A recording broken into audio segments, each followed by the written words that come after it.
Hello and welcome to Casting Roles, a persistent D&D campaign played by a bunch of theater nerds. Thank you for joining us. If you're liking the show, please don't forget to like, follow, and subscribe. And if you'd like to reach out to the show, you can find us on social media. We're on Twitter at Casting Roles, and on Facebook, Instagram, and TikTok at Casting Roles ILM. Our videos are uploaded on Friday on our YouTube channel, and you can also find our podcast, which has gone back to the very beginning of the campaign. I think it's on episode 3 and you can find all the information about that on our website, castingrolesilm.com. But with no other announcements, we'll go ahead and start the show.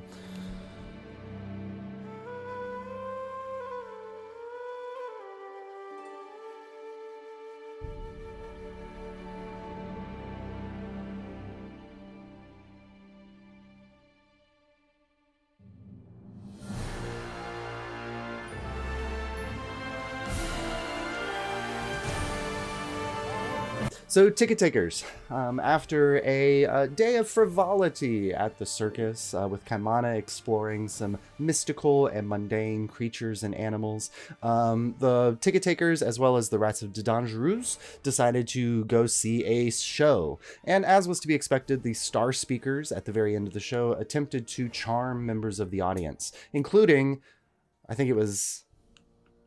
Who got it? Was it was Mortar? Mortar got charmed by the star speakers. This brought about a bit of... Wait, I'm Mortar. Yeah. No, it was... I get charmed? I thought Mortar... No. I saved, surprisingly. Oh, you saved. So Yeah, one of them was, saved. It was, not Mortar, Was it not yours Petal. Woods? Yeah, it was the A Oh, world. it was Olympic? Okay. Olympic? Because Mortar kept smacking him to try and knock him out of it. And Yeah. Yes, we beat there the we shit go. out of one of them. This brought about a little bit of a tussle and conflict between the star speakers and the ticket takers who were present. And the star speakers called on their master, as they called him, and a spectator appeared, who then summoned a froghemoth into the battlefield. Meanwhile, across town, a drunken Marlowe and Juridan had decided that it was a very smart idea to break into Uriel Dane's home and do some espionage action, discovering his underground dungeon of sorts. There, they discovered that the real Uriel Dane had been captured for around a month or so, and that there was a shapeshifted person who had assumed his identity. Leaving the establishment, this shapeshifted Uriel Dane attacked Marlowe. But then there was kind of an escape that got Marlowe away to join Jury and Uriel Dane in the sewers. And then you made your way back to the Naiad's Bargain, where Uriel Dane and 2 Shadow Stepper rogues were waiting to apprehend you for your incursions. A battle there also began, in which you did enough damage that the Slod, who had been taking the form of Uriel Dane, decided it was a better idea to escape and dimension doored away. And you managed, with the help of Bolton and Anzel, to finish off the final 2 Shadow Steppers, but Anzel has fallen in the battle and is unconscious. So let's go ahead and pick up our battle map there. We've got... One other thing about that is they had the option to summon either Bolton or Lenaria, and they opted for Bolton. They opted for Bolton, who the last time had seen Jury said, "I never want to fucking see you again." That morning. that morning. Yep. All right, 12 hours later. But we'll go ahead and pick up with initiative order there. It is the spectators go, so let's see what the spectator, who is bleeding up at the top, let's see what he's going to do. All right, and... Oh, interesting. So Kaimana, because you are closest to him and the apparent threat, I need you to make a Constitution saving throw. And Saurus, make a Wisdom saving throw. 14? That will not make it. Okay, that's not good. All right. So, this is bad for you, Kaimana. So a beam shoots out from one of the... Was Kaimana in the beaker thing where he gets an extra D4? Oh, he does. You get an extra D4. I don't know if that makes it roll a difference D4, enough, Kaimana, that may make a difference. I hope. Yeah, you got You are blessed. You were blessed. You Look, I and remembered Soros and something Abel from are all blessed. 3 weeks 17? ago. 17, that just makes it, so you're Yes! good. And so, Kaimana, you feel that this beam of energy shoots out from the spectator and it hits you. And for a moment, you feel your body locking up and your grip loosening off of the pole because you're 30 or feet or so in the air. But then you shake it off and you re-grab your grip because the paralyzing ray would have taken you to the ground. Yikes! Beaker MVP, let's go. Soros, what was your saving throw?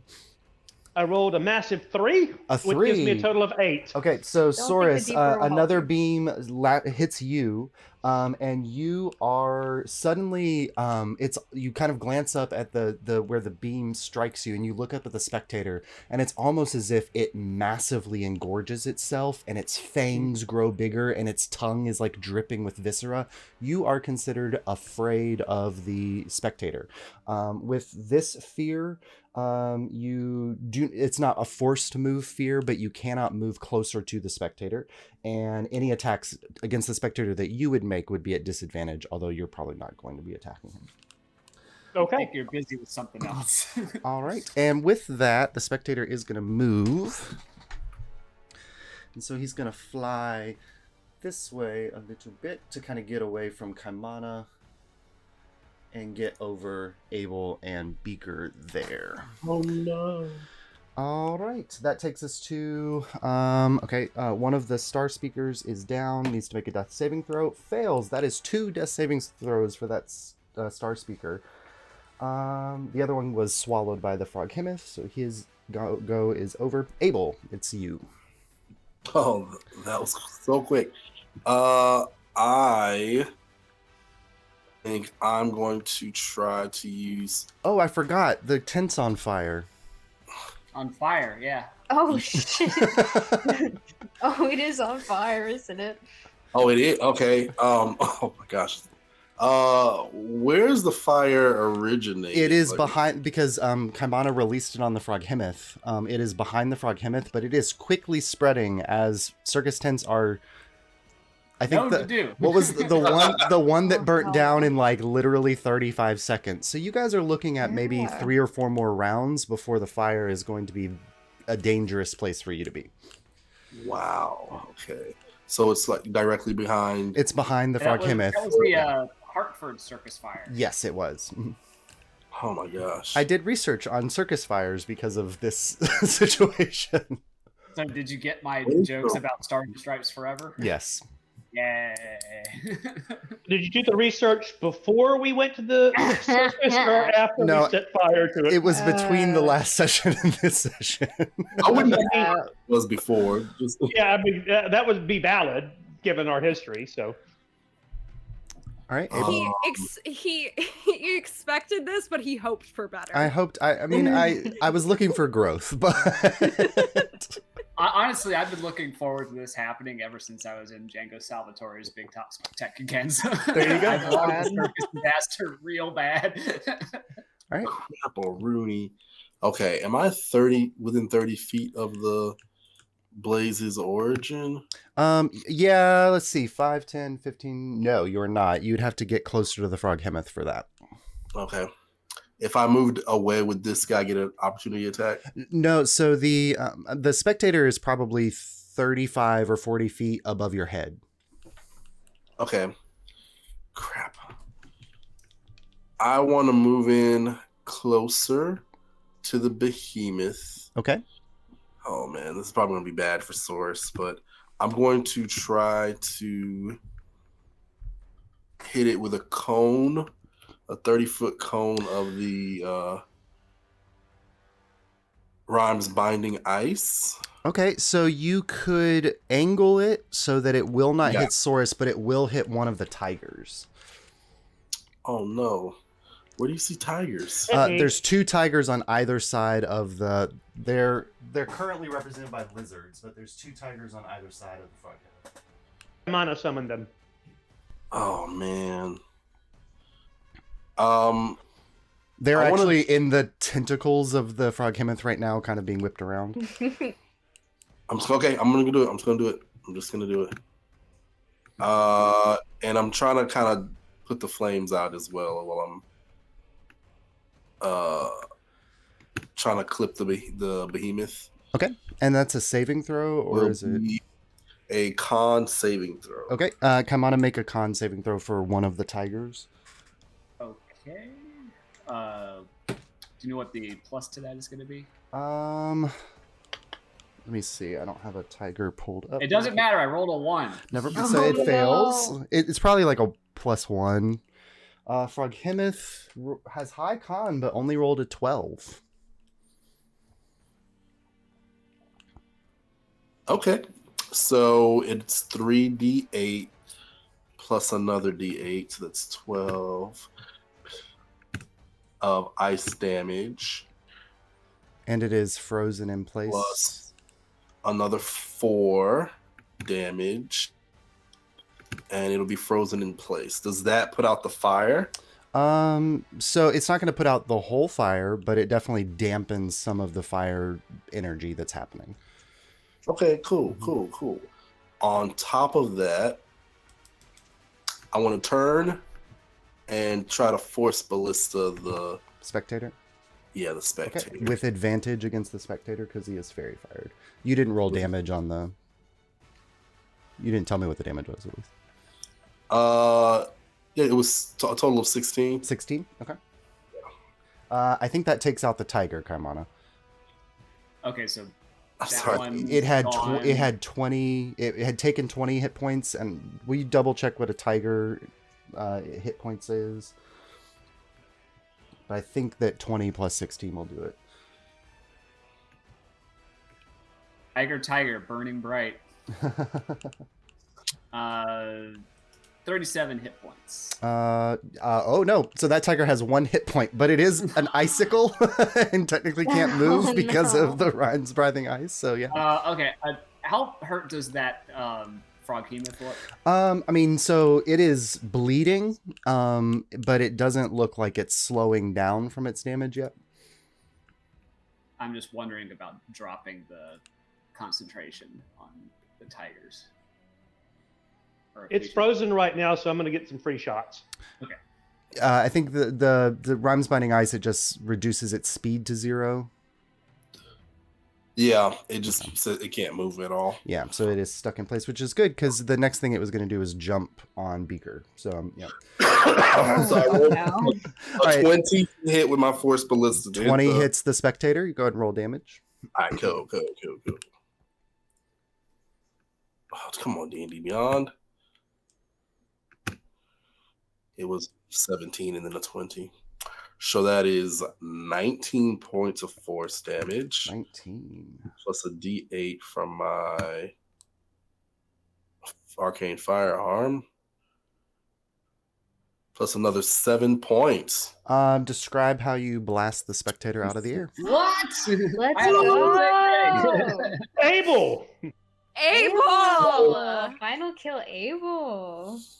Just With a lining up my spell? shot, and the fourth shot hits him like directly in his center eye Mhm. and just pierces right through, and he Okay. just falls from the sky. Good. So it turns to look at you as a threat, and then you blind and destroy it. Very nice. All right, so the spectator's out. Good. All right, that takes us to the Froghemoth. So he's gonna make 2 tentacle attacks with his remaining 2 tentacles. Saurus and Abel. Let's see. Plus 10 to hit. The hell Saurus, you say? that is a 12, Saurus, because he rolled a 2. Abel, That's that a is miss. a 19 against you, Abel. A 19. Can I reaction Shield? shield? Yep. All right. So he lashes out at Saurus, and Saurus is like dangling off his eye stalks and just dances out of the way. And then Abel, it bounces off your shield. Angry, it's going to make a bite attack at you, Saurus. Oh my That gosh. one may hit. Plus 10. That is a 19 to hit, Saurus.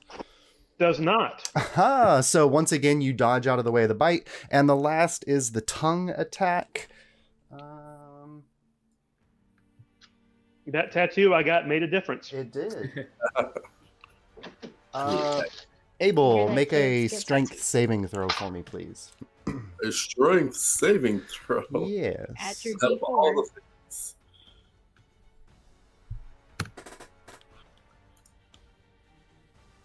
Ay, caramba. That's a 3. Okay. Oh, your D4 is not gonna help you. Oh, yeah. You dodge out of the Ah, way D4. of the tentacle, but your shield strikes up to dodge the tentacle, but then you don't see, like, whipping around behind you where the shield can't guard.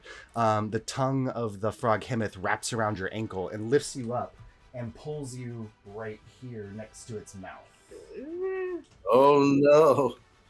ready to bite down on you on the next round.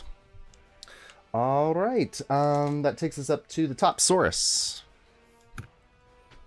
I'm going to, because it's what I do. Yep, go ahead. Make your Good 2 one. attacks. First attack.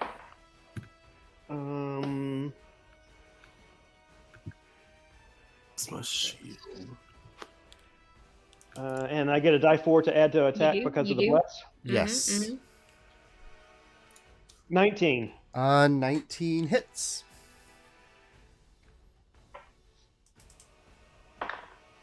And that is 7 in damage. Okay.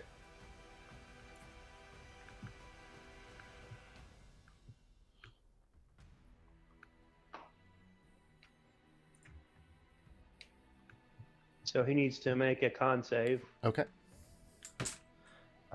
That is a 15. That succeeds. I'm going to hit him a second time. Okay. I'm at 20. Ooh. Ooh. Go off, Saurus. Go off.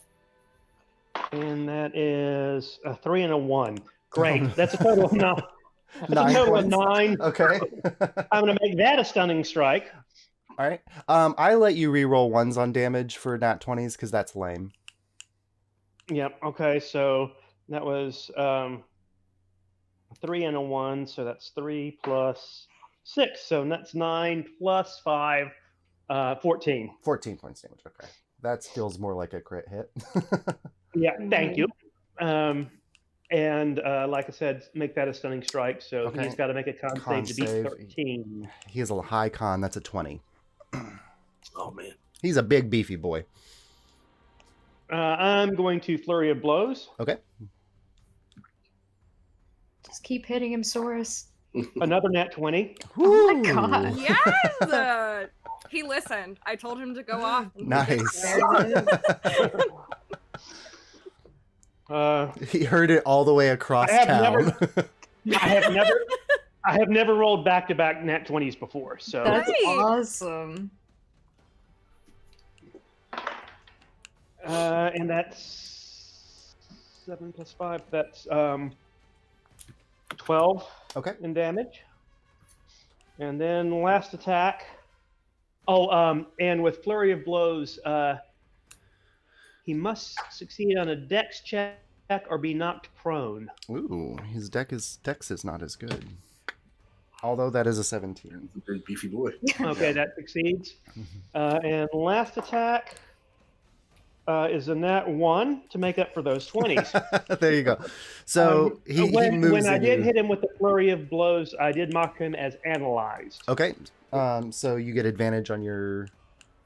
No, that means if he misses me in an attack, I can use my reaction to attack Right. him back. Awesome, cool. And did you pull a resistance? Did you want to pull that information? Vulnerability. Oh, vulnerabilities. You haven't learned resistance yet. He is No, I've learned immunities and vulnerabilities. right. He does not have any vulnerabilities other than he is susceptible to lightning damage, meaning that lightning damage causes an additional effect against him. Mm. Yeah. If only. Mm. If only we were there. Interesting. So it's just got the. And that's my turn. All right, that takes us to Beaker. How are people's health? Hef. Hiss. Who needs health? I'm down 21, Okay. which is not much. Who Abel, else do is? you need any? Abel's Because I good. Feels good. Okay, I'll just do my channel divinity and just give the 15 to Saurus. Okay, there you go. And Okay. that's all I'm gonna do. I'm just gonna hold concentration on my bliss. All right, Mar, I need you to make a wisdom saving throw. Oh, I would love to make a wisdom Oh saving no, throw I'm for you. scared. Also, Jury is so far away. I Yeah. had to run away. 5. Mark? 5. Okay, roll a d20. On a 1 to I'm 10, so you'll go nervous for about this. Anzel. On 11 to 20, you'll go for Bolton. I do have inspiration. Can I roll that? Yes, you can use the inspiration on this. Okay. Because you You're- do want the higher roll, so yeah. Yes. Oh, I was gonna use my inspiration on the whiz save. Oh, so I yeah, you can wouldn't do that. Have Yep. to do this. Sure, go ahead. Is Yeah. that okay? Yep. Dre, you're a D8. I believe I'm a D8. Yes. Okay. Cool. That doesn't help. I got a 7. I Oh, need an no. 8. Okay. So Oh, I will it's so roll this close. D20 again. Do Okay. they have a map? Okay. This is gonna go in jail. Josh. What's that? uh, Oh, They it's have a over. map. It's over. Yeah, they're over here. But They're we're not on kinda, fire, out though. of combat. Yeah. Jays. Was that for Anzel? yeah. Okay, so go ahead and make. Jays. So I rolled so the beauty is 3 you. and then a 4 on the die. So Okay, so the beauty of this is that you do not have to make more than one attack because of the way that the ability rolls is that you get to choose whether you use all of your attacks. So I was just just the one, please. okay, so you automatically hit and automatically crit, so that is 2 death saving throws on Death saves on Anzel, itself. Yeah. who has right now 1 save, 2 failures. And Mhm. Bolton sees it, and he is knowledgeable enough to know that this is part of what's going on with your That's good. werewolf stuff. Good thing he doesn't think you're just taking this opportunity to kill himself. Secretly we lured you here, Bolton. It Yep. was all a ruse. All right, Juridan, that takes us to you. Okay, I'm gonna run my ass back because I had to run away, but now I can come back and I'm gonna cast Cure Wounds on her. Okay. Alright. On Ansel, she gets 22 HP back. All right. At the end of your turn, Mar, did you want to drop werewolf? Oh yes, Okay. please. So you make your attack, and then your eyes clear of the rage, and then you quickly drop what you're doing. And then I Enzel gets believe 22 back. that's all of my fucking 3rd level spells, perhaps, which Yep. is really scary. All right. Uriel is gone. What? I can't hear you. Ronnie's yelling at me from the other room. I can't hear you. Ronnie. Okay. We're going back over this way. All right. So, Anzel gets up. Bolton is there. So as far as that side is concerned, like the combat is over and things are there, so we'll resolve the Froghemus side, and then we'll come back over and see what's happening with you all now that Mar is no longer a threat. All right, and that takes us to Kaimana. Always a threat. No longer a threat to the people here. Yeah, Jerry's just like, first time getting hit by Mars. Welcome to the club. Rite of passage. All right, Kaimana. Josh, I have an idea, and I'm gonna tell you what I want to do, and I want you to let me know if I can do it. Okay. So from what I can see, looking at the map, the Froghemoth is less than 35 feet from the height of the pole that I'm on. Let's see. 5, 10, 15, 20, 20. Yeah, he's right at 30 feet from the pole you're on. Okay. I would like to shape change into a giant ape, jump off, and do an elbow drop onto the top of it. Okay. So this will require, because it is, let's see, we're falling 35 feet from the base, but you're 30 feet up. So hypotenuse. let me bust out my. So three square, 9. Okay, so it's about a 45-foot leap. So what we'll do is you shapeshift into a giant ape. Yeah, let me Make get the stats a on that. Hang on, yeah. 'cause he might have stats. He'll have higher strength, which is what matters. Make a athletics check with the. I got a +9 to that. That's plus good. yes, and this will determine how far you can throw yourself off of the pole to see if you can clear that 45 feet or so to get to that falling distance to the Froghemoth. Okay. Make me a powerbomb check, please. Powerbomb check. The people's elbow. Not high. That's That doesn't look good. Let's see. That's a 16. A 16. So let's see. With that, I need Saurus to make a dexterity saving throw. You know, some My- people my- say not my circus, not my monkeys. Kaimana says yes, my Yes, circus, my circus. Yes, my monkeys. Yes. I just want to know is Kaimana gonna get to add the fall damage to his normal attack? Yeah, Since he's he'll get to add a little bit to this, yeah. And let me roll the die 4 because I may need that. That is, I rolled a natural 2, but +9 to dexterity save, so that's 11. Plus, I rolled a 4. Abel can give you a flash of genius to add a 5 if you need it. Abel added the also +4, needs to make a so that's dexterity 15. saving throw. 15. So, Okay, so Saurus, you do manage to dodge out of the way. This requires you to kind of like leap off of the Froghemoth and land kind of in front of him as this ape is falling down. But Abel, you're like being held by the tongue right in front of the mouth, so you also need to make the dexterity check to see if you can kind of swing out of the way. Oh God! I forgot I was in the guy's mouth. Shh.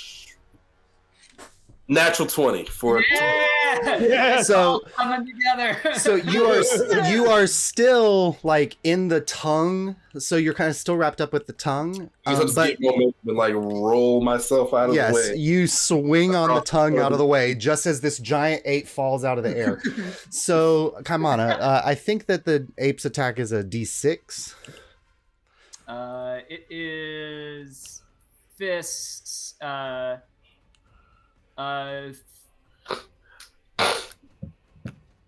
3d10 plus 6 bludgeoning damage. 3d10. Okay, add an additional d10 of damage to the roll, and we'll roll that into the falling onto him. All right.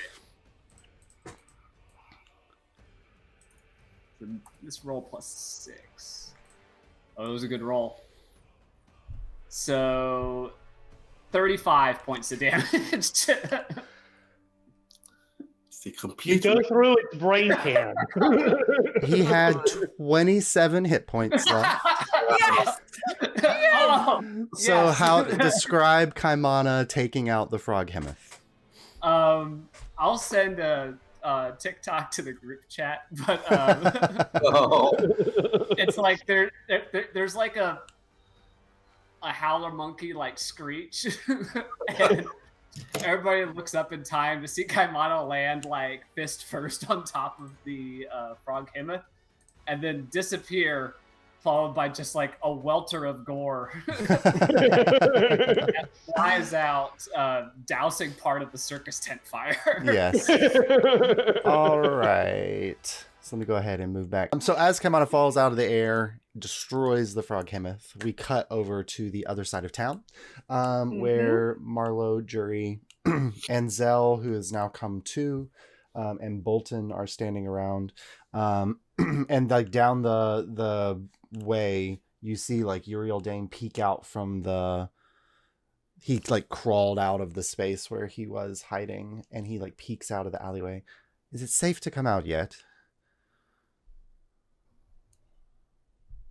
I think so. Wait. I look at Jury. How do we know that's the real one? Yeah, come over here very casually, and then tell us what you think about Tarlo Whistleton. He walks forward closely. He says, I mean, he is useful. But how does he feel about you? Oh, I think he wants to be me. God, what would only he know? I don't know. So, but we don't really know this guy. I mean, he was in the right spot. that seems telling. So I'm so can I nervous do about like a perception check to see if he looks like he's like out of breath, or maybe like he's like been in a fight or kind of like messed up or something. Sure, insight. Insight, which I'm good at. You are good at insight. Yeah. Okay, so that's a 21. Okay. I mean, he looks like he's not like injured in any way, and he's not like breathing heavily, but it does look like he just exerted himself a little bit. But you did put him down in a hole. So. Oh, right. I think he's fine. I think we're fine. He kind of looks and he says, Bolton, I would like to communicate with the Riskbreakers my displeasure with the security provided by them to your boss, if possible. I believe you were overseeing the patrician protection, weren't you? Bolton kind of... Absolutely, I will... Now hold on. Are you kidding me? Without Bolton, we would have had our ass handed to us. Yes, without Bolton's plan, I probably would not have been taken in the first place. Bolton's plan? He was responsible for protection for the patricians after the reveal of Yori and Taldaran's plan to destroy us and kill us all, of course. Josh, in-game knowledge, was that like... Oh wait, that would be wrong. Sorry. Yeah, but that would not be. That would. Sorry, that was a Yeah. misspeak on my part. I deeply apologize. I was making but- sure me and Mar were like... I was like, are we were like doing like... No, I saw that in your face. I was like, oh wait, no, that happened only a week ago. No, so but you know, before Bolton, a patrician being kidnapped. Yeah. yes, Okay. before Bolton went off to Feldspar, was responsible for the protection of the patricians.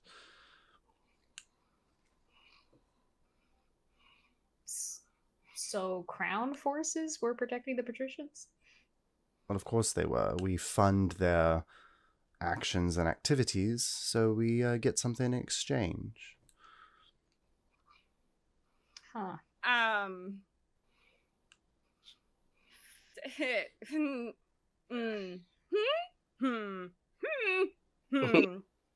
gonna Well, try something. Oh, okay. Okay. So, blood curses don't require any sort of components to pull off, and they're not verbal.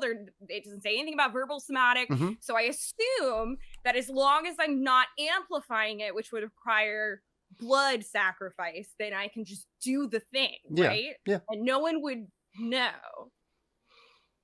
Okay. Okay. So I'd like to class You're blood muted, curse of Alan. the anxious on Yori and Dane, and give us charisma checks against him, please. With advantage. Okay. Yeah. Yeah, and then I would like to go. Hold on, because this rescue of you would not have happened without Bolton Coon. Okay. Jury and I are good. We're fine, but we were fucked, and we called for help for a reason. Okay. Make a persuasion check with advantage. Yeah. Okay. Go for it, Mar. I'm trying to save Bolton's job. This is Bolton. You just saved our ass. What's your persuasion? Plus. Plus 0. Oh my god, why wouldn't you let me do it? Because I didn't know how to communicate to you. We gotta protect Bolton right now. I got a 17. That's fine. I got Okay. a 1 and a 17. I just want everyone to Oh, know. Okay. beautiful. He kind of, for a moment, he doesn't soften his face at all. He still has his pretentious self. Can I look over to Jury? Like, fucking, can you But- back me up on But this? he does say, I appreciate Bolton's actions tonight, of course. Maybe, Bolton, we should say that the patricians might need more protection versus failures on your part in planning our protection. And Bolton says, yes, we can make sure some more bodies are placed in the Golden Bough. I'm gonna lean over and ask Gonzel if she has any more Zone of Truths.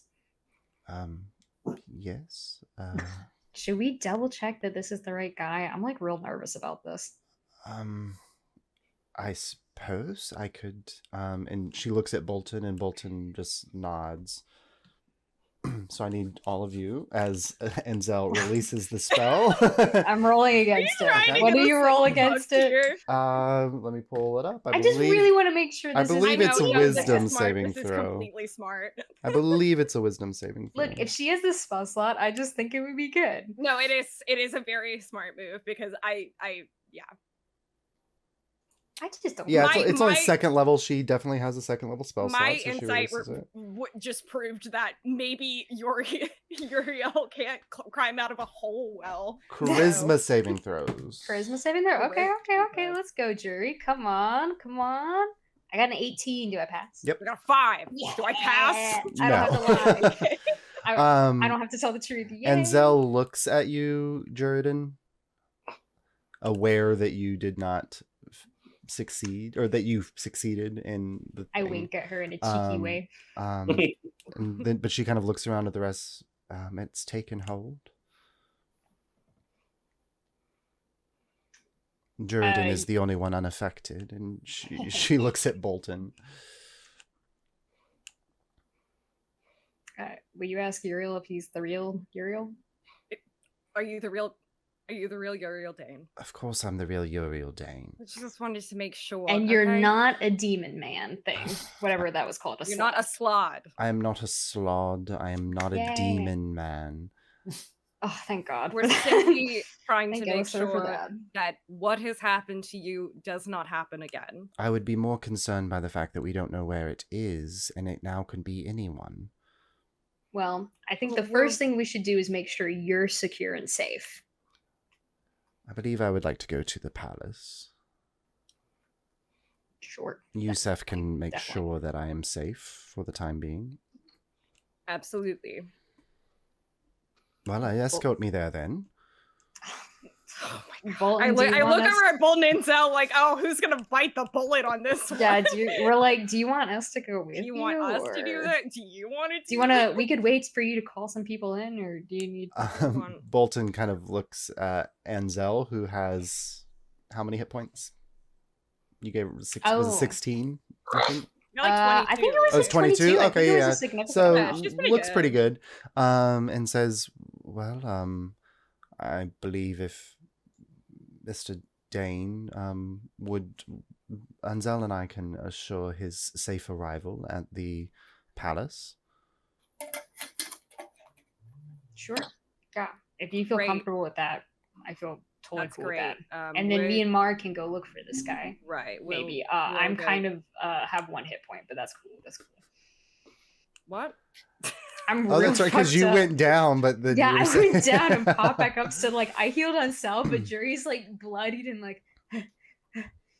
Yeah, we can I look for hand him. you a potion of healing. Enzel reaches out and she can. I heal don't hand you a potion of healing. I put a hand on Sal and I'm like, I really am sorry I pushed you off that ship that one time because you are so lovely, truly. Oh well, it's all right. And you heal for 16 hit points. It's kind of like we're even now, you know. Like I feel an evenness about this now. Enzel kind of looks at you. Honestly, in battle, all bets are off. So no hard feelings. You're so cool. Oh, But if we ever cross swords again, I will kill you. that's fine. I would never want to cross swords with you ever at all. And Okay, so Bolton kind of Mars just standing here extremely uncomfortable. Bolton starts to guide Uriel down, and he says, "We'll stick to more populated areas for our return to the palace. I will see you tomorrow, Mardo. In the morning, I believe you're questioning. yeah. Um, Yeah. I will see you that. Thank you. Thank you, Yes. Bolton and Zell. Both of you. Enzel says, will I see you while you're in town? Yeah, I would love to see you again. I mean, yeah, see you. Yeah. Oh, good. Will you be at the... Sorry I hit you while you were down. You were unconscious. You don't know that I Oh. did that. I'm sorry. I had a moment and I just... it wasn't you, it was me, and I feel bad about it, and I just wanted to be honest and say this. She touches this claw marks. Yeah, sorry. I thought it might have been the slod. No. But he healed up really good. So good. Healed Yes. immediately by me. It was great. It was fine. I'm working security detail at the masquerade ball. I assume that you will be there. Yeah, I'll be there. I'll look out for you. I look forward to it then. Bro, Cool. I'm rolling inside over here. Excuse me. Let me see if Juridan is Marvel deception. Yes. I got a 13. I didn't roll well, so I'm like I rolled a 3. So I'm like, And Zell, like, as you say that last, like, she kind of squints a little and then shakes her head and then turns and follows after Bolton. Jury's like that woman doing math meme. Like,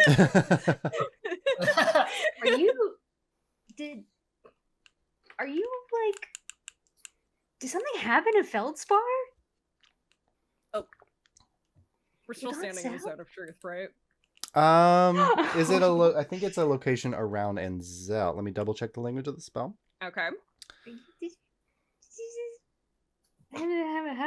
Nope. You are still standing in the zone of truth. Did something happen? A lot of things happened in Feldspar. What are you referring to? No, tell me specifically. Did something romantic happen with Ansel? I don't think romance is a word. So it wasn't romantic. I don't something more. How do spells work? How do I get out of this? I mean, until let's see, until in universe, you not can knowing walk that out I of. I mean, like you can walk out don't of think the Mar would know zone. that, though, I mean, 'cause based Mar's on not a the spellcaster. roll a Arcana check. Can you get away from I'm Juridan? uncomfortable, and I don't think Mars thinking strategically. Yeah, you right can. now. Yeah, roll lock with you disadvantage. into the I rolled a zone. 4 and a 5, so Yeah, you have no idea. You think this is like permanent until. bad for me, Marlo? gang. Marlo? Yeah, you still feel it. Marlo? Yeah, You can tell me, or you don't have to tell me, but it'd be cool if you told me. yes, should tell- okay, yes. What? She's so hot I know. and Yeah. cool. Yeah. Wow. Ew, she's also a wrist break. Ew, what the fuck? No, I like it was like we had a talk and she told me some stuff and it was I mean she's cool. When did it happen? Was it it was that one night? Yeah, one night in Feldspar and the world's your oyster. I mean, I don't know what to tell you. She was howling like a wolf. Wait, you had someone Feldspar and I just got fucked over the whole time? Are you kidding me? I I don't need a drink. know what you know to what? tell I know you. we're supposed to look for the slot or something, but I need a fucking drink. Well, go talk to Roy. I mean, I don't know what to tell you. Like, I'm having a crisis right now. I don't even. why is this making you have a crisis? I Why didn't- do I I didn't really know. look like I can't? Is this so unbelievable to you? It's not like how you look, Mar. It's like how you talk sometimes. I don't know. Mar, you feel the spell fade. Okay. It's not an insult. I'm just like I'm No, just it like, felt like an insult. I no, mean, it no, felt like, pretty pleasantly bad, Jury. surprised. I'm like, yes. Someone sees in my cousin person is I'm gonna go get a drink. Let's go get a drink. Yeah, I would love to not do this anymore. Are we gonna try to find that slot or should we wait I mean, till... I don't know how the hell we're gonna do it, but we should try.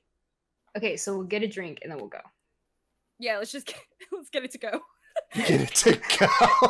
This is not New Orleans. Okay, we'll have Alright, get it, we're not- do a just get it, we're not shot. having Do open a carry shot. Yeah, line. no, it sure does. You have to get a lid on it. Yeah. Right, yeah, You yeah. get a flask. You walk into Nayad's Bargain and you see Nyroy and he's bartending because he works the late shift today.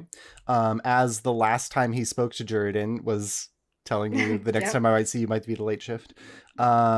And he kind of looks up and then immediately turns purple when he sees Juridan. We Um, look really fucked up. But by the he way. is talking to somebody that you both recognize. Oh, is it the guy? The able guy? Yes, he's talking to Oh, it's Jaren. the able guy. He's talking to Jaren Nice, Pole, nice.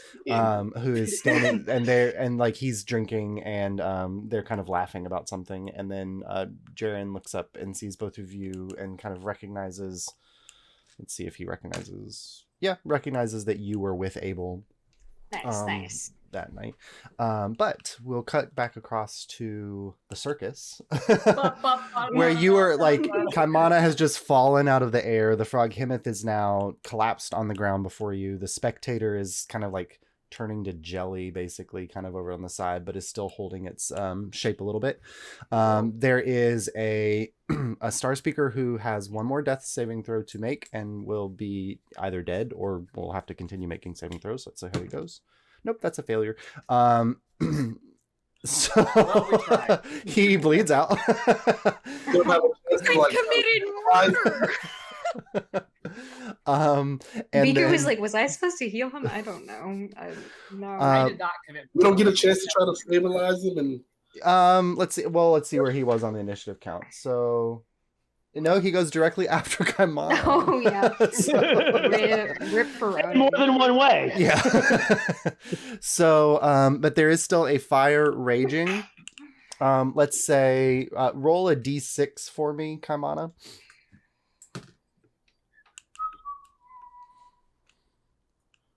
What am I shooting for? No. can I frost? That's 6. 6. Okay, you guys have 6 rounds of time before this is Alright. no longer going to be a safe location for you to be in. Oh, 6 All was right, a good does number. The fire look containable? I mean, with enough precision water placement, perhaps. All right. I Will Can there come- frost can come- come out of- am bringing out the big guns. Where I am casting watery sphere. Oh, okay, yeah. Ooh. And what were you able? You said the frost spell seemed to have some effect on it, so you could try that as well.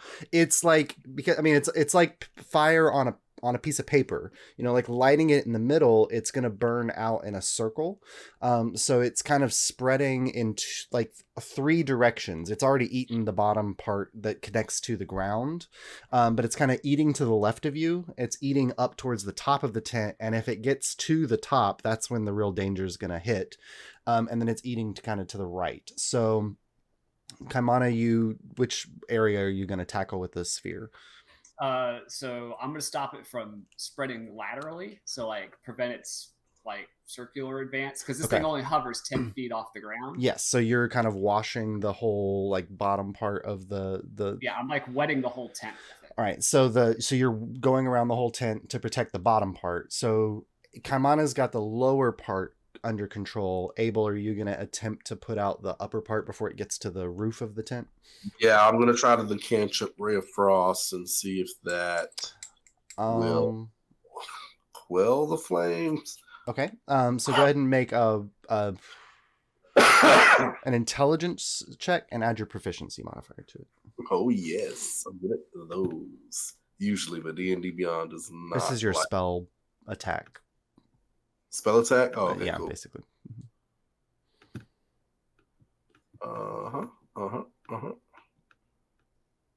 Kermit, we probably should have let the tent burn down to hide the bodies. Well, one got eaten. Yeah. No fuss, no muss. 24. Okay. So that's actually pretty effective.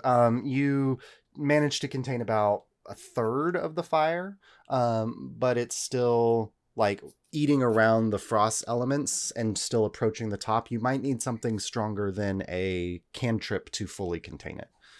Okay. Can I go in with the? Oh man, I want to use all my charges from my ring. I'll go in with the Rhymes Binding Ice. And that is a 15-foot cone. a 30-foot. 30-foot cone. So you kind of angle it up at the space. Go ahead and roll another intelligence check and add your proficiency modifier to see how effective you are in containing it with your placement. Just like rolling to the spell attack, basically. Yeah. I'll just do that for. What is there's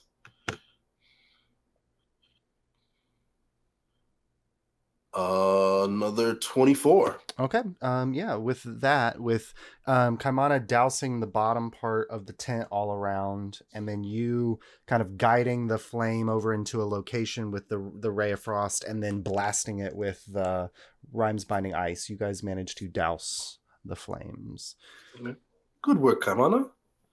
Where did the other Starfell? He was eaten.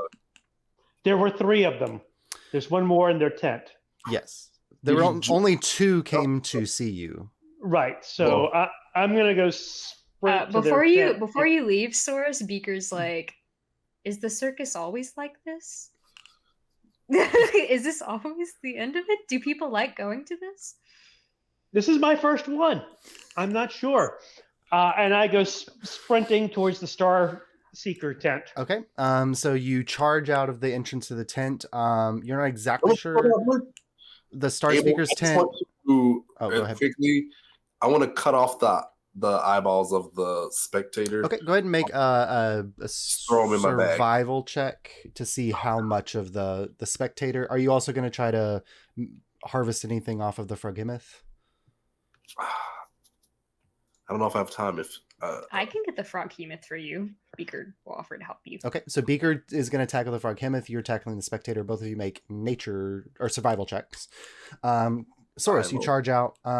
You remember when you arrived, they kind of told you like where the different kind of things were happening around the circus grounds.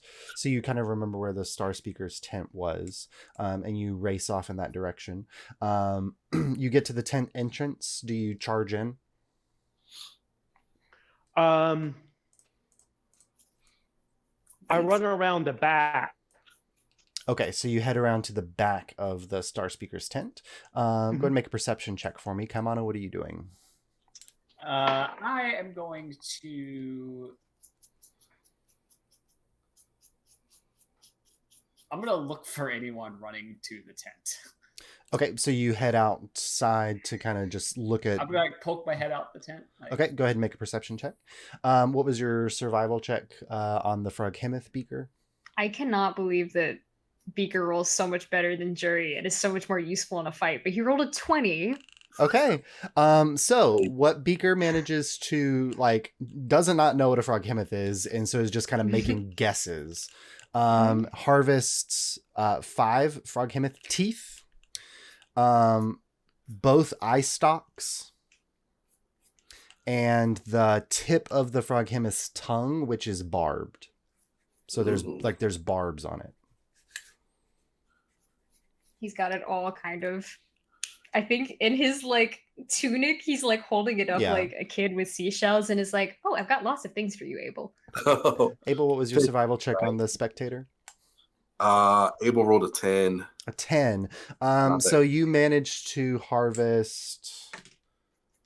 Just rip the eye off. Yeah, so you managed to successfully harvest one of the eye stalks, but that's only after severely damaging 2 and kind of mangling a third one. So you have one well-preserved eye stalk and then one kind of mangled eye stalk. The other 2 were damaged beyond repair. It took you 2 to kind of learn the process of removing it. You've got to cut them right at the base. You do get its tongue if you want, though. That's easy enough.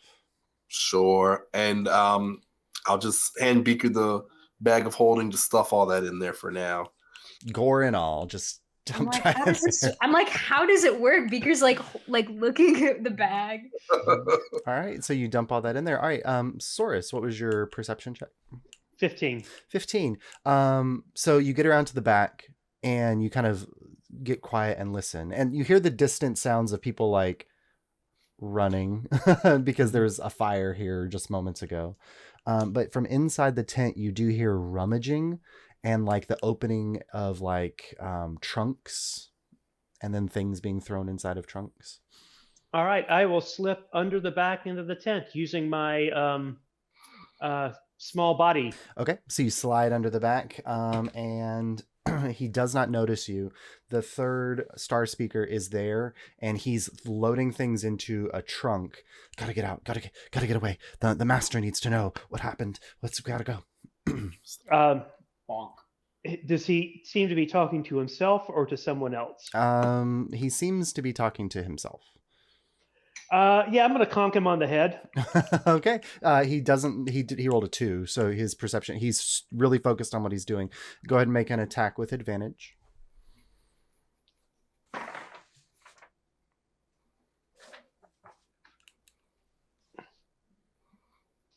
I'm gonna show y'all this. Is that another natural 20? A nat 20 and a nat 1. That's insane. All right, so that's a critical hit. So that advantage, it was a. Yeah. That's 2 nat 1s and 3 nat 20s I've rolled tonight. Yep. You don't need to roll damage. He is the other 2 are the actual like spellcasters of the bunch. This guy is just kind of a initiate, so he doesn't have as many hit points, so you don't need to roll damage. You knock him out. Okay. And I tie him up and start searching the tent. Okay, go ahead and make an investigation check. Kaimana, what was your perception check? 22. 22. So you don't see anybody kind of like running towards the tent, but you do see like you recognize Graf Gilchrist is kind of standing off to the side, like looking, and now that the smoke has died down, does not seem as concerned, but is looking over the tent. And Jorge Hackensmite is standing next to him, the strong man. And then off to the other side, you see the what was her name? Hold on one sec.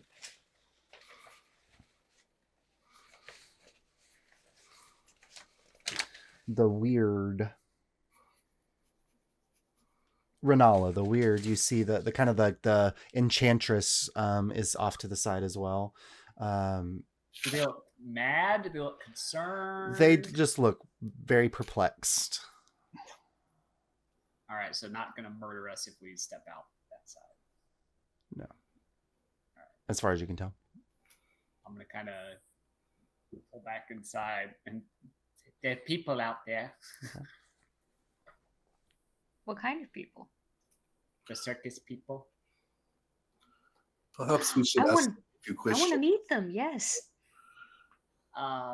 Should we like pretend we didn't have anything to do with this? We should be dishonest about it. Just not We all lie, did. maybe not say everything. Conceal the truth to spare someone's feelings. Sora's taught me about that. Sure.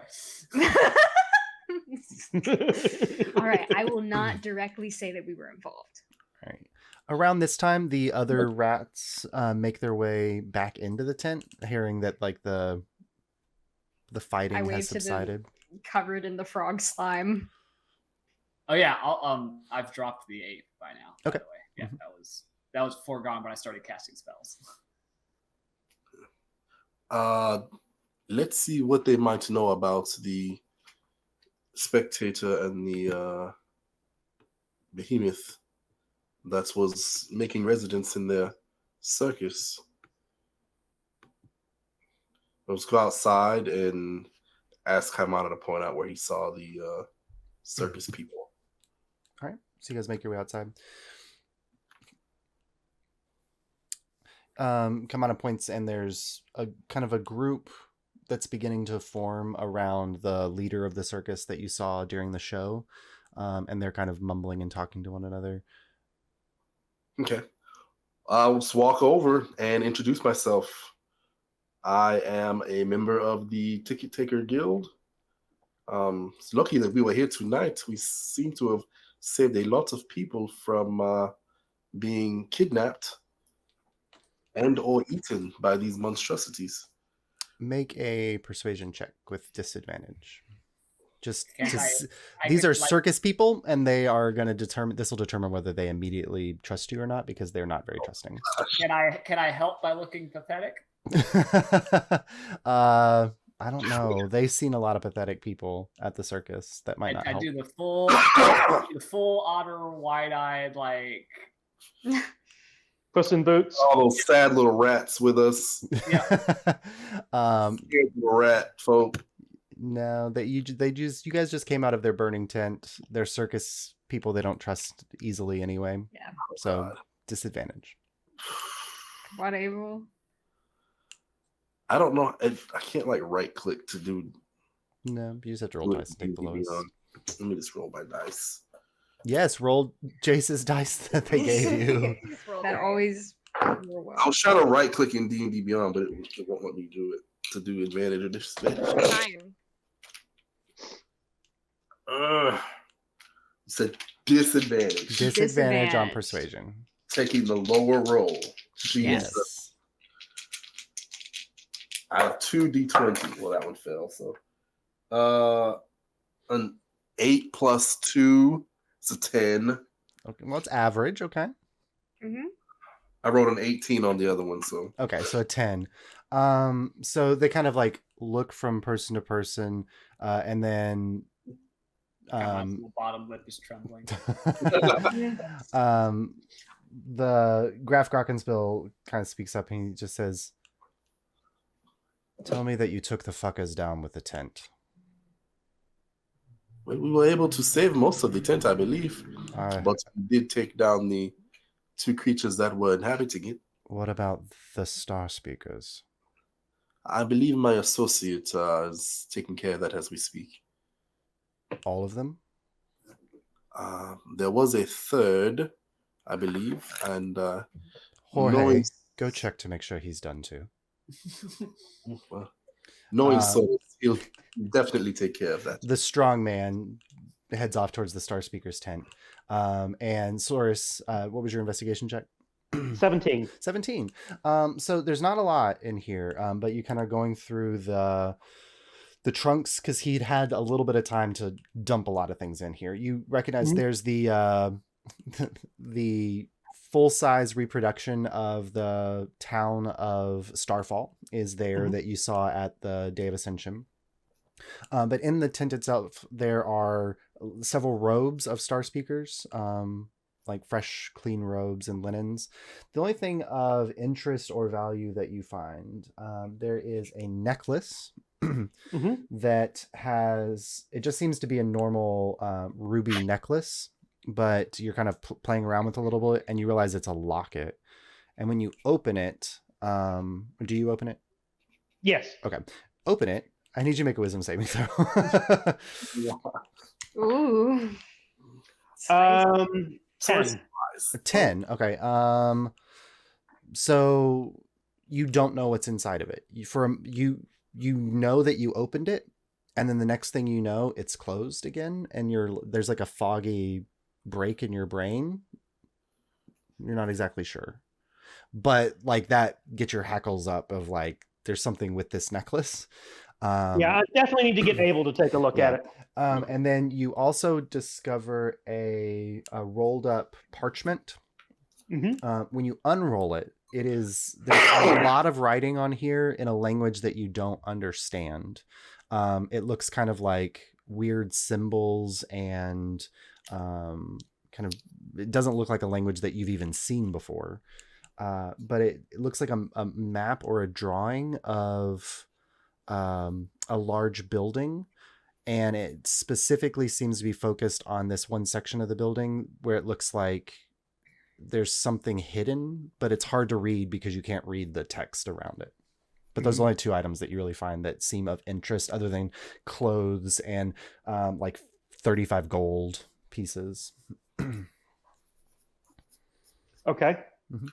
I will, like I said, tie up the one guy and drag him out as I go to find the others. Okay. As you're dragging him out into the thoroughfare, around the time that you're going to open the tent, a hand reaches up and pulls the tent flaps aside, and Jorge Hackensmite is standing there. He says, you got him then.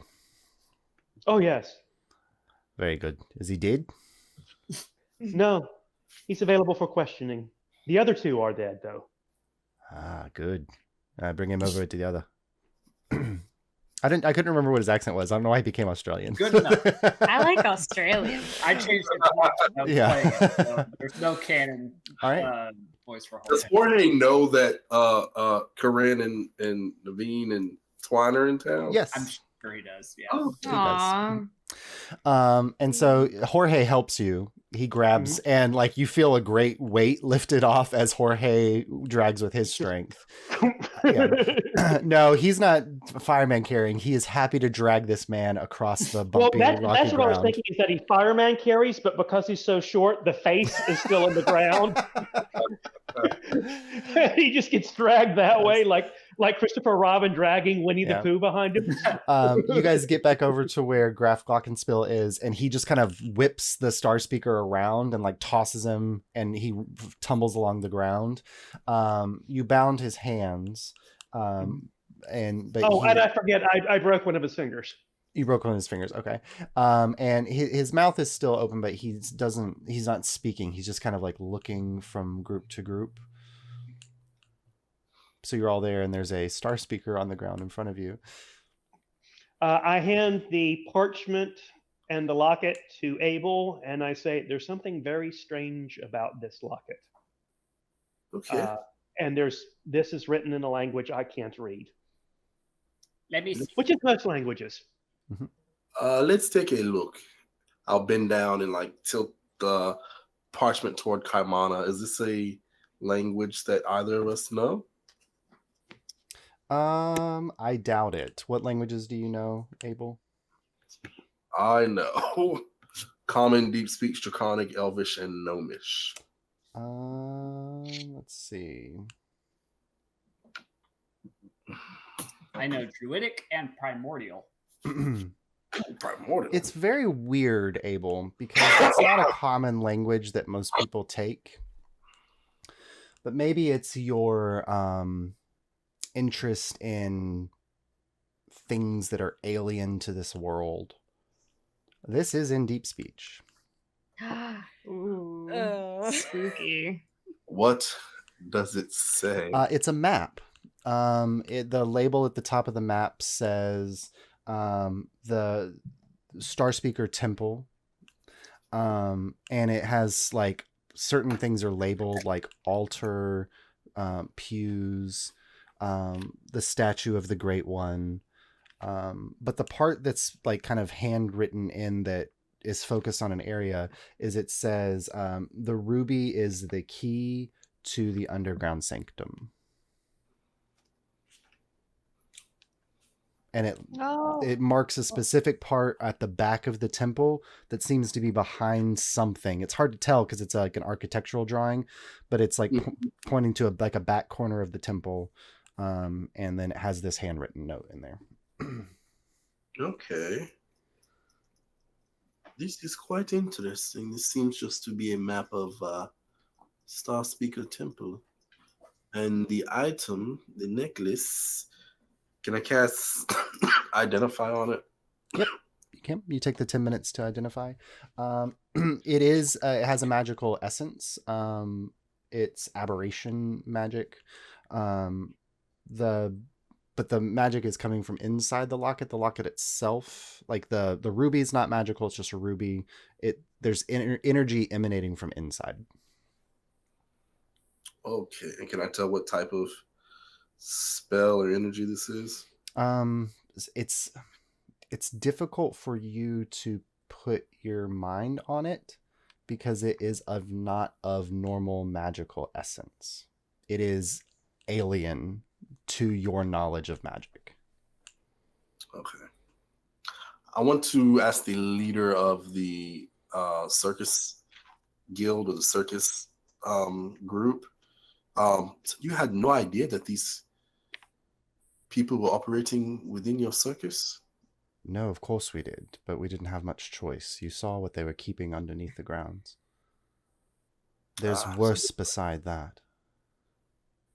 They are still underneath the circus tent? No, did you get the eyes? The eyes of the spectator? The spectator. You got the spectator. Yes. Did you take out the frog? Yes. Yes. That's friend. And I point at Kaimana and he destroyed it. Yes, he made quick work of the frog. so. And I can't wait till they see the corpse after having seen Kaimana. So you will find that the death of Trevally and crew released us from their effects. It was not moments ago that I felt my mind return to my own self.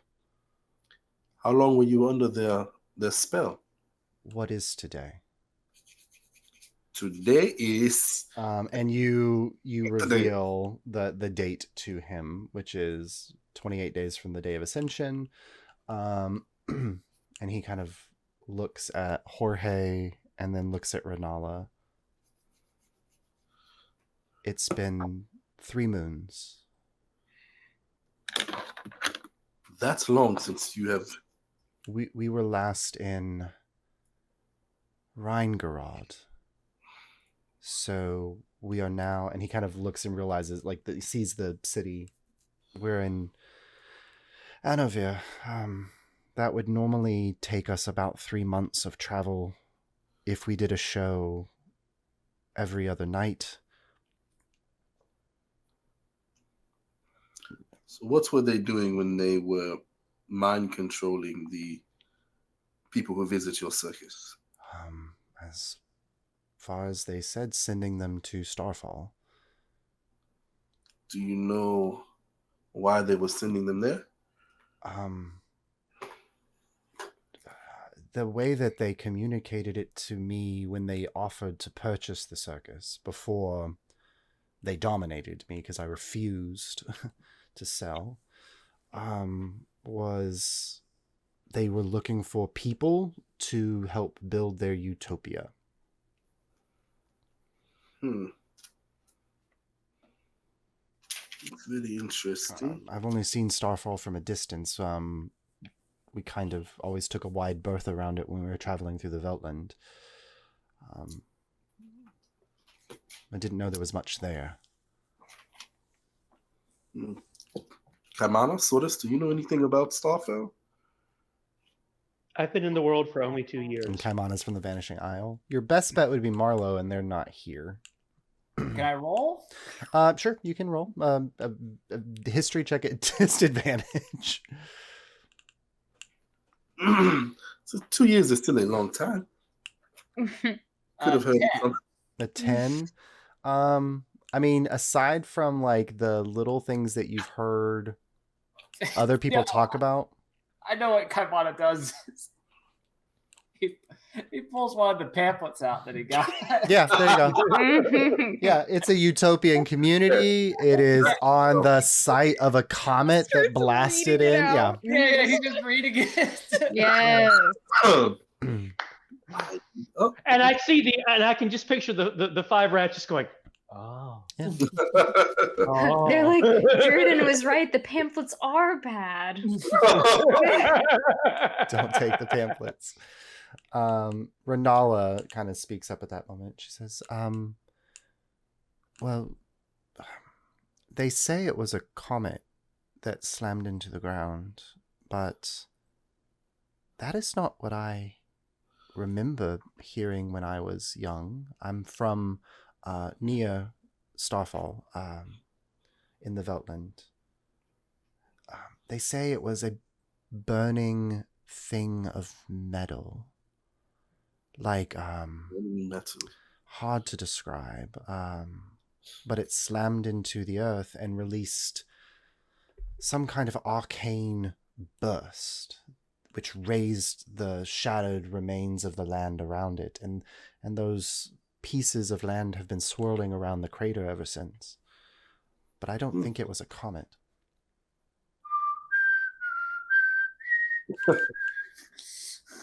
Exactly. And at this point, Rob thinks back to D&D history and is going, the expedition to the barrier peaks, that would be cool. That introduced Flumps to the world and a frog hemoth, I love actually. Flumps. Yeah. Abel, I will say, because Abel is educated in deep speech, He would know that both a Froghemoth and Spectator are both aberrations. Okay. They are alien creatures that are not of this world. Okay. So that leads me to believe this is something that is not of this world, that is trying to get a foothold here in our world. Well, I am happy that we were able to liberate the circus. If there's anything else that we can do for you. I give them the 35 gold. It's like, I don't think this will cover your tent, but I'm just imagining it's like anything we could do is they're like looking at the crispy tents like, no, you've done enough. You've done enough. He kind of looks and he says, well, it'll pay for patching at least. But I think we're going to get the fuck out of Anavir as quickly as possible. I am sorry about the damage. We did the best that we could. Do you know a safe town that's not near the Veltland at all that we could potentially head to repair and rest? Do you Broadfield. like buns? Broadfield is a beautiful town. Broadfield. He kind of looks. Jorge, have we been to Broadfield before? And Jorge's like, no, I don't think so. Well, there are many small businesses that are blooming in Broadfield that could use a circus to help its local economy. We want to get as far away from the Veltland as possible. If you can avoid it, from what I know is that there are entire towns of people that have been taken under the Star Speaker's thrall. And they're spreading. So, thank you. If there's nothing else we can help you with, we're going to begin to break down the tents. Let's start quizzing the initiate. Okay. It's like you have a tent that could. Sure. And he kind of waves the tent next, and you see like this tent has like a bluish fabric and all these like stars all around it. It's Renala's tent. And he kind of rushes, Renala, do you mind? And she says, no, of course. You may use my tent, of course. Yes, Kaimana? Yeah, go ahead, Kaimana. Do they have a dunk tank? Yeah, they do. Oh my god. Let's do it. I'm in. Yeah. So as you're thinking about taking him to the tent, you look off to the side, and there is a large vat of water, and it has a seat. He invites Renala. I'd say she's a seer, right? Yeah. I'll ask her if she would accompany us, and perhaps some of her insight would be useful in our questioning. That might be more useful. I'm not very good at the heavy work lifting. And Jorge and Graf and one other Broly thing before you go. And Qualag, yeah. You must give each of your denizens in the zoo a choice of either going with you or going free. He kind of looks at Broly. If they want to stay with you, then that is fine. Like the Totoro said he was inclined to do so.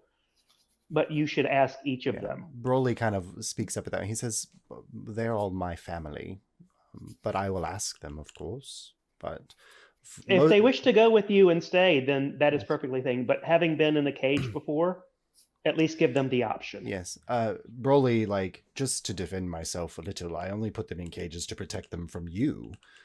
Oh, no. That's why I'm giving you the option instead of freeing them all and burning this place down. I will let you know. Of course. I'll let you. Most of them I've raised from very young age. I will ask. Yes, them, when I talk to them, they seem to be in a pleasant mood for the most part. So, like I said, just ask. Okay. And so Broly, if they say yes, Broly heads off towards the animal cages to go have conversations with the animals.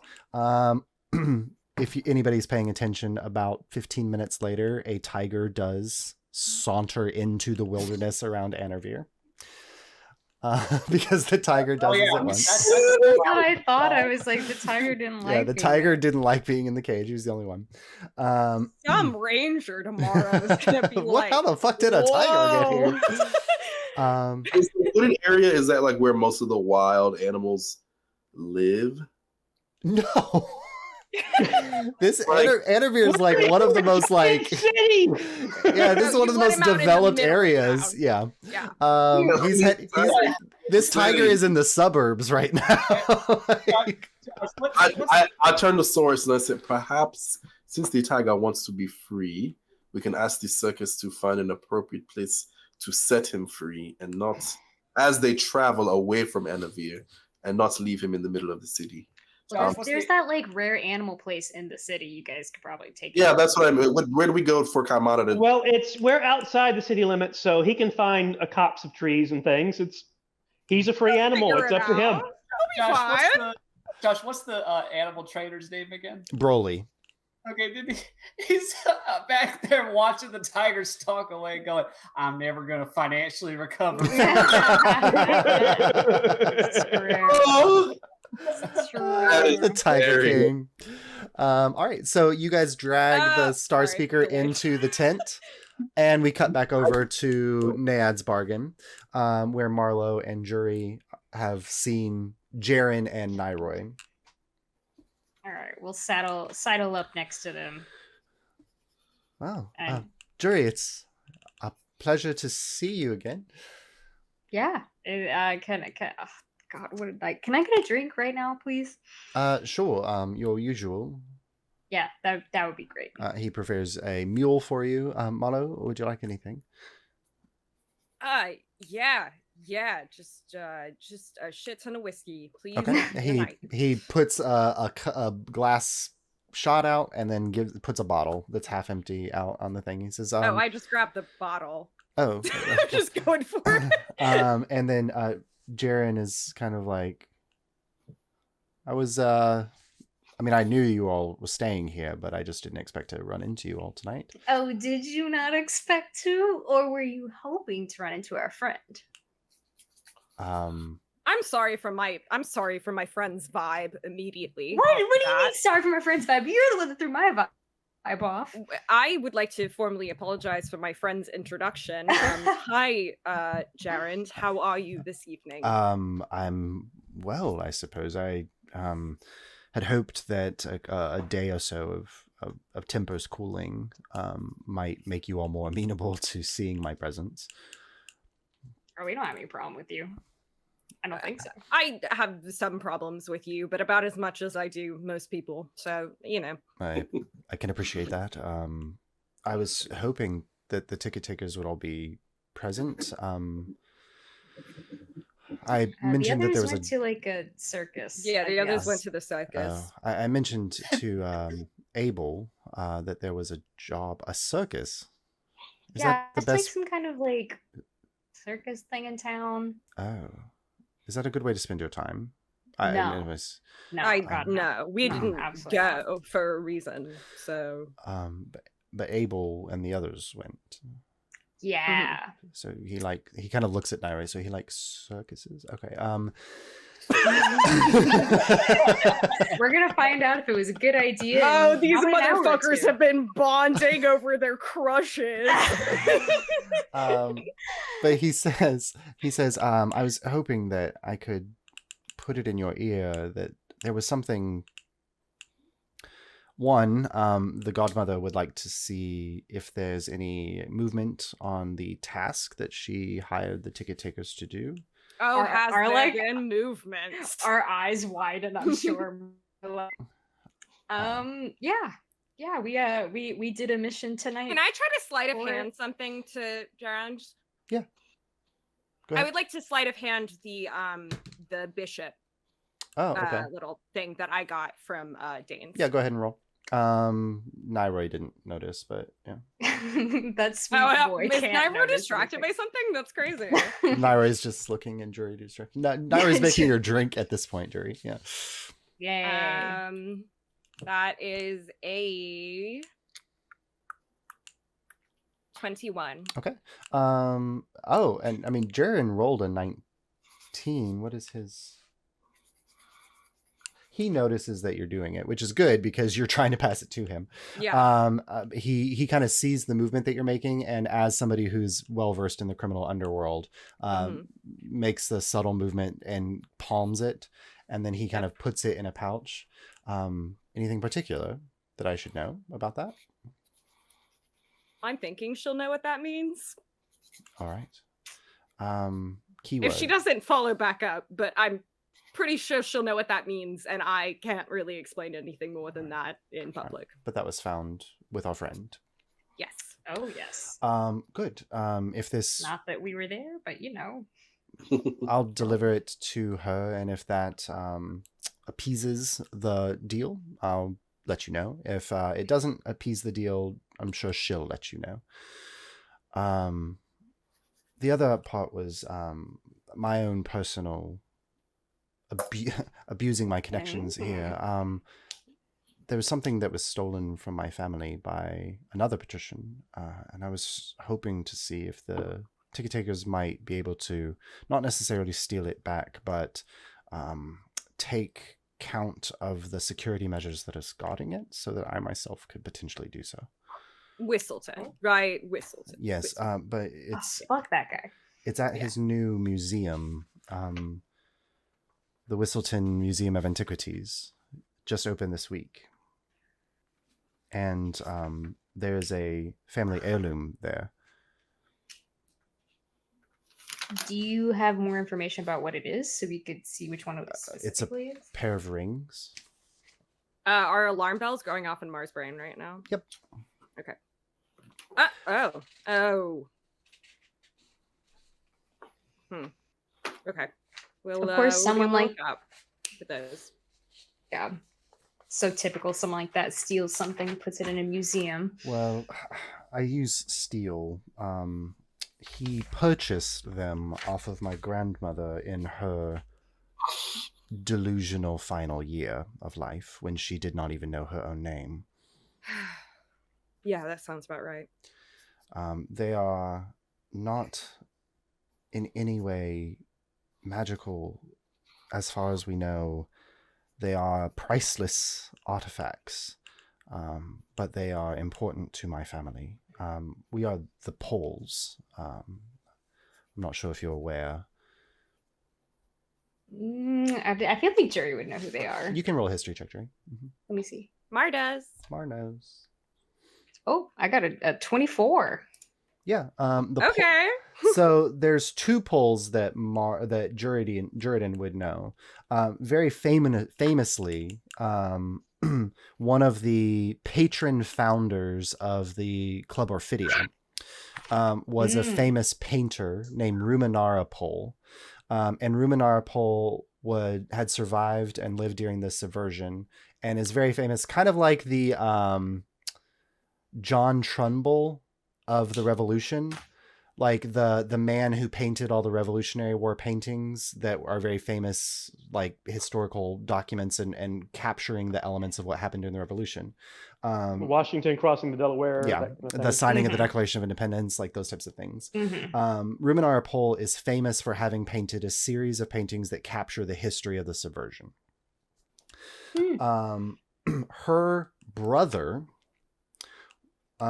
whose name has mostly been lost to history, but let's see. With a 24, you would know it. Yeah. Hold on. I didn't have any friends growing up, so I know a lot of stuff. Yeah, is genealogy. His name has mostly been lost to history because his title was far more important. But Ruminara Pole's brother was Regulus Pole, and Regulus Pole is famous for being the first guardian, a warrior imbued with the powers of the gods. His role in life was to protect the first Lightbringer, who are the people whose powers allow the Terras Anor to keep the Veil at bay. And so the first Lightbringer and the first Guardian, they were married to one another. So Balder Loomis was the first Lightbringer, and he was married to Regulus Pole.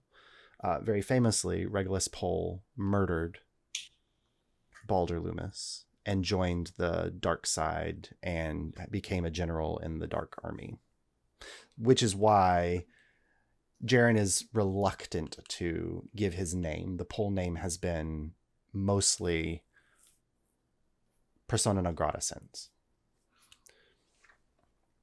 That's the only reason why Jury knows, because it's a tragic gay love story.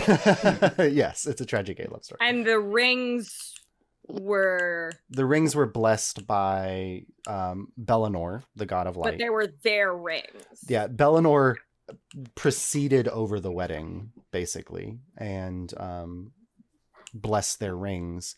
Bro, when God himself when does God gay himself does your gay marriage.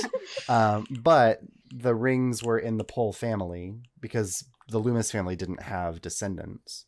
And the Pole family had the rings, but they were passed down until they got to Jaren's grandmother, who sold them to Tarla Whistleton when she was under the effects of dementia. This is what he basically explains to you. I look to Mar conspiratorially. I look back at you with a question of what conspiracy now? To an extent, we can make decisions for the ticket takers, but I think I'd like to ask them where they fall on. I don't think we have any love for Whistleton here, but I would love to scout that out. So at the very least, yeah, I would like to help you on this personally, and I think the rest of the group probably will too. Just my guess is that we help people, and we like sticking it to shitty people in power. He kind of I'm planning on making my own excursion there tomorrow evening. They're having a kind of not a gala, but a opening service of such. And I figured with the guards focusing on the well-to-do, it might be a better way to get a look at things. So I will be there tomorrow evening if you'd like to join, but at any point. So are you free during the day too? Unfortunately, I usually work during the day with the godmother. Okay.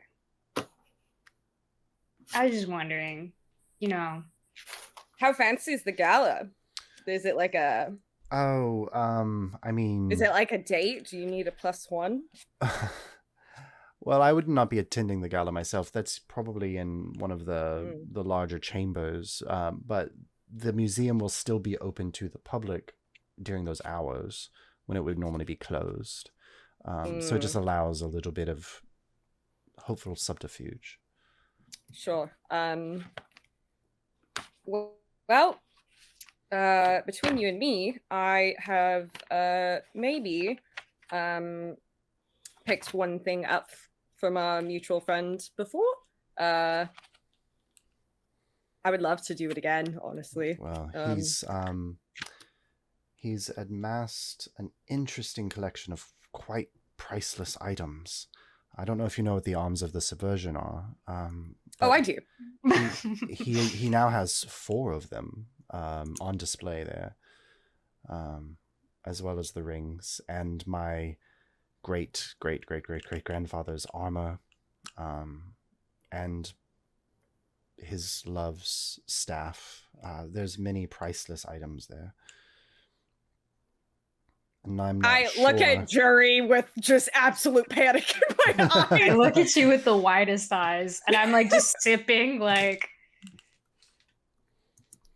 I imagine that the security measures are quite high, and although I have some skill, I trust that Abel's abilities to see magic in ways and your own skills are higher developed than my own. Yeah, I got lockpicking, I got invisibility, I got dimension door, I have mage hand. There's a lot of possibilities here. Okay. I'm very. I'm good at people not noticing me. So Yeah. That would be helpful. Mars sure. really good if people do notice stabbing them. Oh, I wasn't planning to offer that specific skill set to you on this mission That won't specifically. happen. It won't happen. No. We would never get to that point. But if it did, Jury's not wrong. he takes out a coin from his pocket, and you see him focusing for a moment, and his eyes kind of flash. And you've seen Abel doing things similar to this before. And then he flicks it to you, Marlo. And when you catch it, a small image appears above it, and you can kind of see it's like a small map of the Prismacorder, and he's marked on there where the location is for the museum. Oh, okay. Well, I'll be there tomorrow after dark sometime, but of course no pressure. But when I saw the ticket taker's abilities, I was hoping that the godmother would allow me to ask. I'm glad we didn't throw you off with how bad we are at gambling. Is there like a We? glow Oh. distance? Oh no, I mean, he's part of no. our unit, is That he was not? one. I want that on record. That was one person. It's true. one It was just him. beautiful, Hey, if we're just blaming lovely, Abel, I was trying to not. Do Usually that, so intelligent. but... yeah, he's really cool. Idiot person. Unfortunately, I designed many of the contraptions, and had put in the right type of protections against certain magic. So it's probably my fault. Yeah, you'll just have to make it up to him. Like, smile. Subtle as an atom bomb, Jury. Subtlety is not Jury's I strength. don't have any subtlety. I'm not even trying to be subtle. But thank you. And he takes the final kind of shot of his drink and sets it to the side, and he flips a gold coin. Naire, it's always a pleasure to see you. And Naire tips, of course, Jaren, whenever you want to get away from the godmother's apron strings, I'm sure there's work, all kinds of places for you. And Jaren says, if only. See you around. And he heads out the front entrance and heads back to the Maeads, or the Maeads wager, because the Maeads wager. Yeah. All right, heading back to the circus tent. You guys have pulled the star speaker into the dunking booth. I'm gonna straight change back into the ape, and I'm just gonna hold him by an ankle like a This puppet. is like if you tell a 5-year-old that water torture exists, and this is what they think. Yeah, they're like, oh, it's the dunking booth at the It's the fair. dunking Okay. booth. So he's dangling above it. In my head, this is what they did to actually discipline Kaimana when he was like little. Oh, probably. All right, so you've got him there, ready to dunk in. What are you all Is he doing? awake now? Yeah, he's awake. He will be in a second. You don't like he's dangling upside down. He kind of comes to. Don't even wait for him to say anything. Just like down and then up. Okay, he sputters and he's sputtering. He is not a very skilled spellcaster, but he is going to attempt. And He can't. He broke a finger. He cannot do the somatic. only requires verbal. Don't. I do need to have you make a wisdom saving throw, Kaimana, as it says, release me. You should do it even if it doesn't succeed, just so he goes underwater. That's a 23. Okay, you succeed. Yeah, you feel like the command kind of wash over you, but you just. I'm gonna pretend to like look like I'm about to like glaze over or whatever, and then just dunk him again. And he comes out sputtering. Oh man. Okay, Sodus, do you want to take point, or shall I? You start off. Okay. We don't want to injure you. But my friends here are quite eager to test their skills at interrogation. Dunk. Okay. I will hold him down for like 2 or 3 seconds. then I'll He's pull him back up. sputtering and sputtering. He's going to try to make an escape. Nope, that is a 3. Okay. Out. Answer our questions. What is your name? Why are you here? My name is... Which one is this? Travali and crew are dead. Hold on.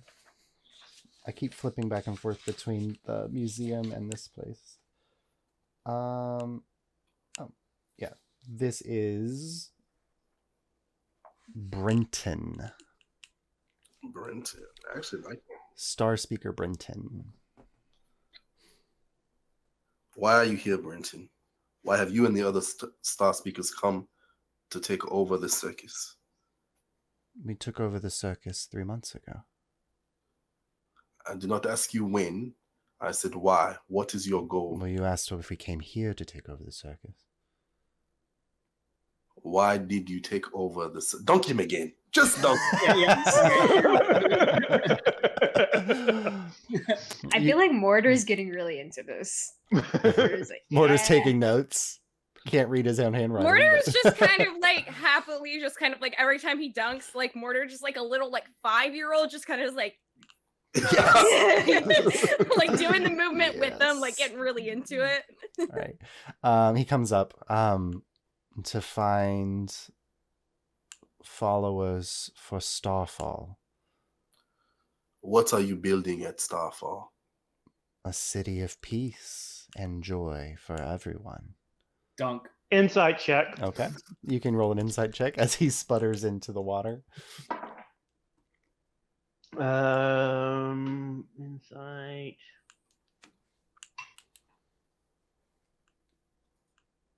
That is 17. 17. He seems to be very honest. He believes what he's saying to you. Who has commanded you to build this city? The leader of the Star Speakers, of course. What is that? James. What is that? Who leads well, you? Yes. He is touched by the gods themselves. I believe you've heard of Asamar before. Of course we have. Well, they're very, I haven't. They're very rare for one to be a child of the gods. Has descended to our realm and has commanded us to build a peaceful utopia away from the dark comings of the Veil. And Why are you forcing people? Well, there are those who come of their own free will when they hear the story of Starfall. And there are many others who, with just the slightest nudge, once they find themselves there, discover that it was all worth the journey. Everyone is happy in Starfall. And they know no pain, and all of their needs are taken care of. We just ask them to work to help us build. What kind of work? Construction mostly at this point. Some farming. There's a few administrative tasks that must be carried out. A little mining to try to get to the heart of the comet that struck the Earth there. what is the comet? It was magical. Some say that it brought our leader to us, and that is how he arrived from the heavens here. What does your leader look like? Oh, he is glorious. Tall, 6 or 7 feet in height. Beautiful tan, dark or, tan to darkish skin. Long braids of silver. eyes of gold, golden rings of tattoos all around his arms, a voice like an angel, and the white wings to prove that he is one. Mm-hmm. And what is his name? Oh, we don't say his name. He is the Star Speaker. It is too holy to speak of him. And no one ever wants to leave. Once they arrive, no. They realize that all of the dangers and turmoils of the world outside of Starfall are lost once you step foot within. And what are they constructing? Homes, buildings of communal use, but on the tallest of the spinning rocks, a temple. What will that temple be used for?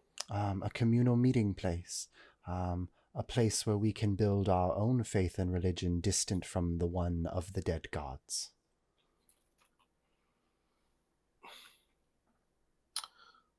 Oh, I just had a thought. What was it? Believe at Starfell have their minds joined as one? Does your ASMR control or peer into the minds of the citizens? Make a persuasion check with disadvantage. Uh, This is if he's seeing what you're trying to ask him. Persuasion. I won't let me do disadvantage. So, It was like, what if your god was fake? so Josh, Yes. the spell Shape Water. 8. Yeah. I'm allowed to freeze water provided there's no creature in it. Right. So I can freeze water that this guy's not in. So like the water around him, right? But casting the spell would drop your wild shape. Right. I'm Yeah. just. Yep. As long as he's not in the water, you can freeze it. Okay. But it's only a 5-foot cube of water. Yeah. So. Yeah. If he was wet, could you freeze the water on him? No. No. Yeah. Okay. Because it's not. I mean, like, it's just a cantrip, so you don't. It Yeah. can't. It's not too powerful. 10. 10. Let's see. He is. Well, of course, we all share one vision and mission, and it is provided to us by the Star Speaker, of course. How many other groups like yours are out there convincing people to come back to Stars? Oh, yes. Well, there are. The circus was the largest effort, but the Veltland, I would say, every small town in the Veltland has at least 2 Star Speakers. We have spread somewhat into Cindervale. There's probably 2 or 3 dozen teams of Star Speakers out, always in pairs, of course. I was in training for my mission.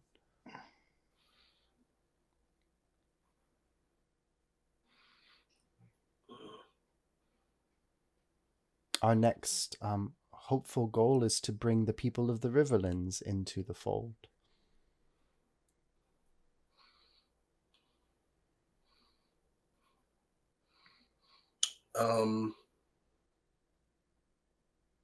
Josh, where on the map is the Veltland? Is that near It's Lake the- Tanatsa? So if you look at the Lake Tanatsa is at the heart of the Veltland. So Okay. the whole area on the eastern side of the mountains, to the Vale, and south of the snowy part, all of that is Yeah. the Veltland. And Starfall is where? So if you see at the northern part of the Veltland, there's like a curve of mountains that kind of cuts between the northern expanse and like those the trees and Lake Tanatsa.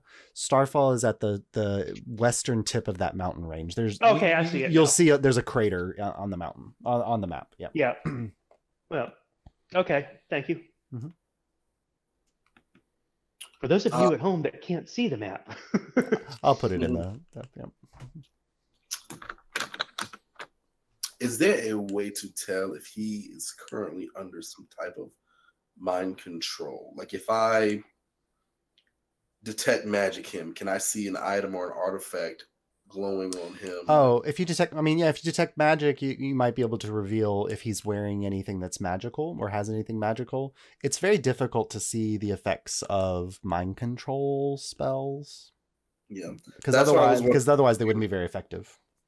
Yeah, that's what I was wondering earlier, if Renala could come with us. Does she have any magic of detect thoughts, or Renala does have detect thoughts.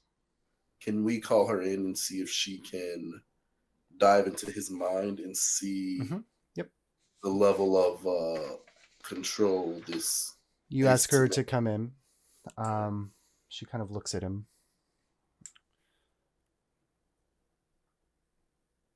On the surface, he seems to be just a missionary on a mission. Would you like me to push deeper in? Please do, if you don't mind. All right. He gets to make a saving throw. All right. So you see for a moment Renala's eyes flash blue as she casts and pushes deeper with her detect thoughts. It's only a moment later that ripping out of her throat is a scream of pain as she is thrown backwards. And she kind of lands in the dust. She shakes her eyes. It's not safe. His mind is not one mind. It's every mind. It is too loud. I can't stay in the space. And she kind of backs out of the tent and moves as far away as she can from him. Okay. Let her go. Dunk. Oh, he wasn't in the tent. She moves as far away from the thing. Would Abel know of any creature that would be able to connect minds like this on a massive scale? Abel studied aberrations, but let's make him roll a history check to see. Sure. Yeah. What is my history? Were you paying attention that day in class? I got a +8 to history. Fuck yeah.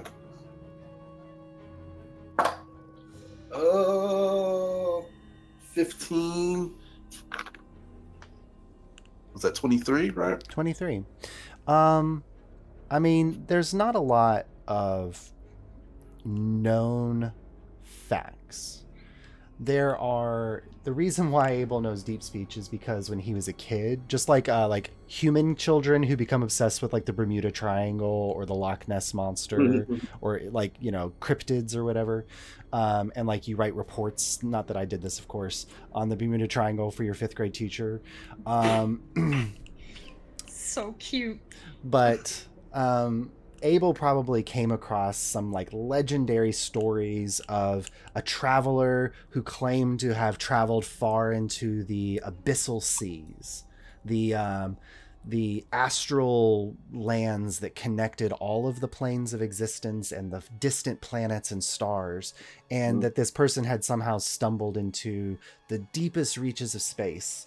And they described these like beings of such alien nature and such terrible power that it was so exciting to able to read about. Of course, nothing that anybody in Alyria has ever truly seen, and this is always seen as a like a mythological type fictional piece. But there's one particular group that this writer was terrified to have encountered. A group of aberrations who created a hive mind and sought to take over large swaths of the deepest, darkest reaches of space. Didn't have a name for them. Just called them the Dark Travelers. But they seem to be a group of people with a single mind. Great, we're fighting elder gods. It's gonna be a note for me. Well, this is something that eventually, Kaimana, Soris, I think we're going to have to look into. Is there anything that your leader, the Star Speaker, is particularly adverse to? Are there any foods or the temperature that he prefers it to be? I do not have the pleasure of serving him directly.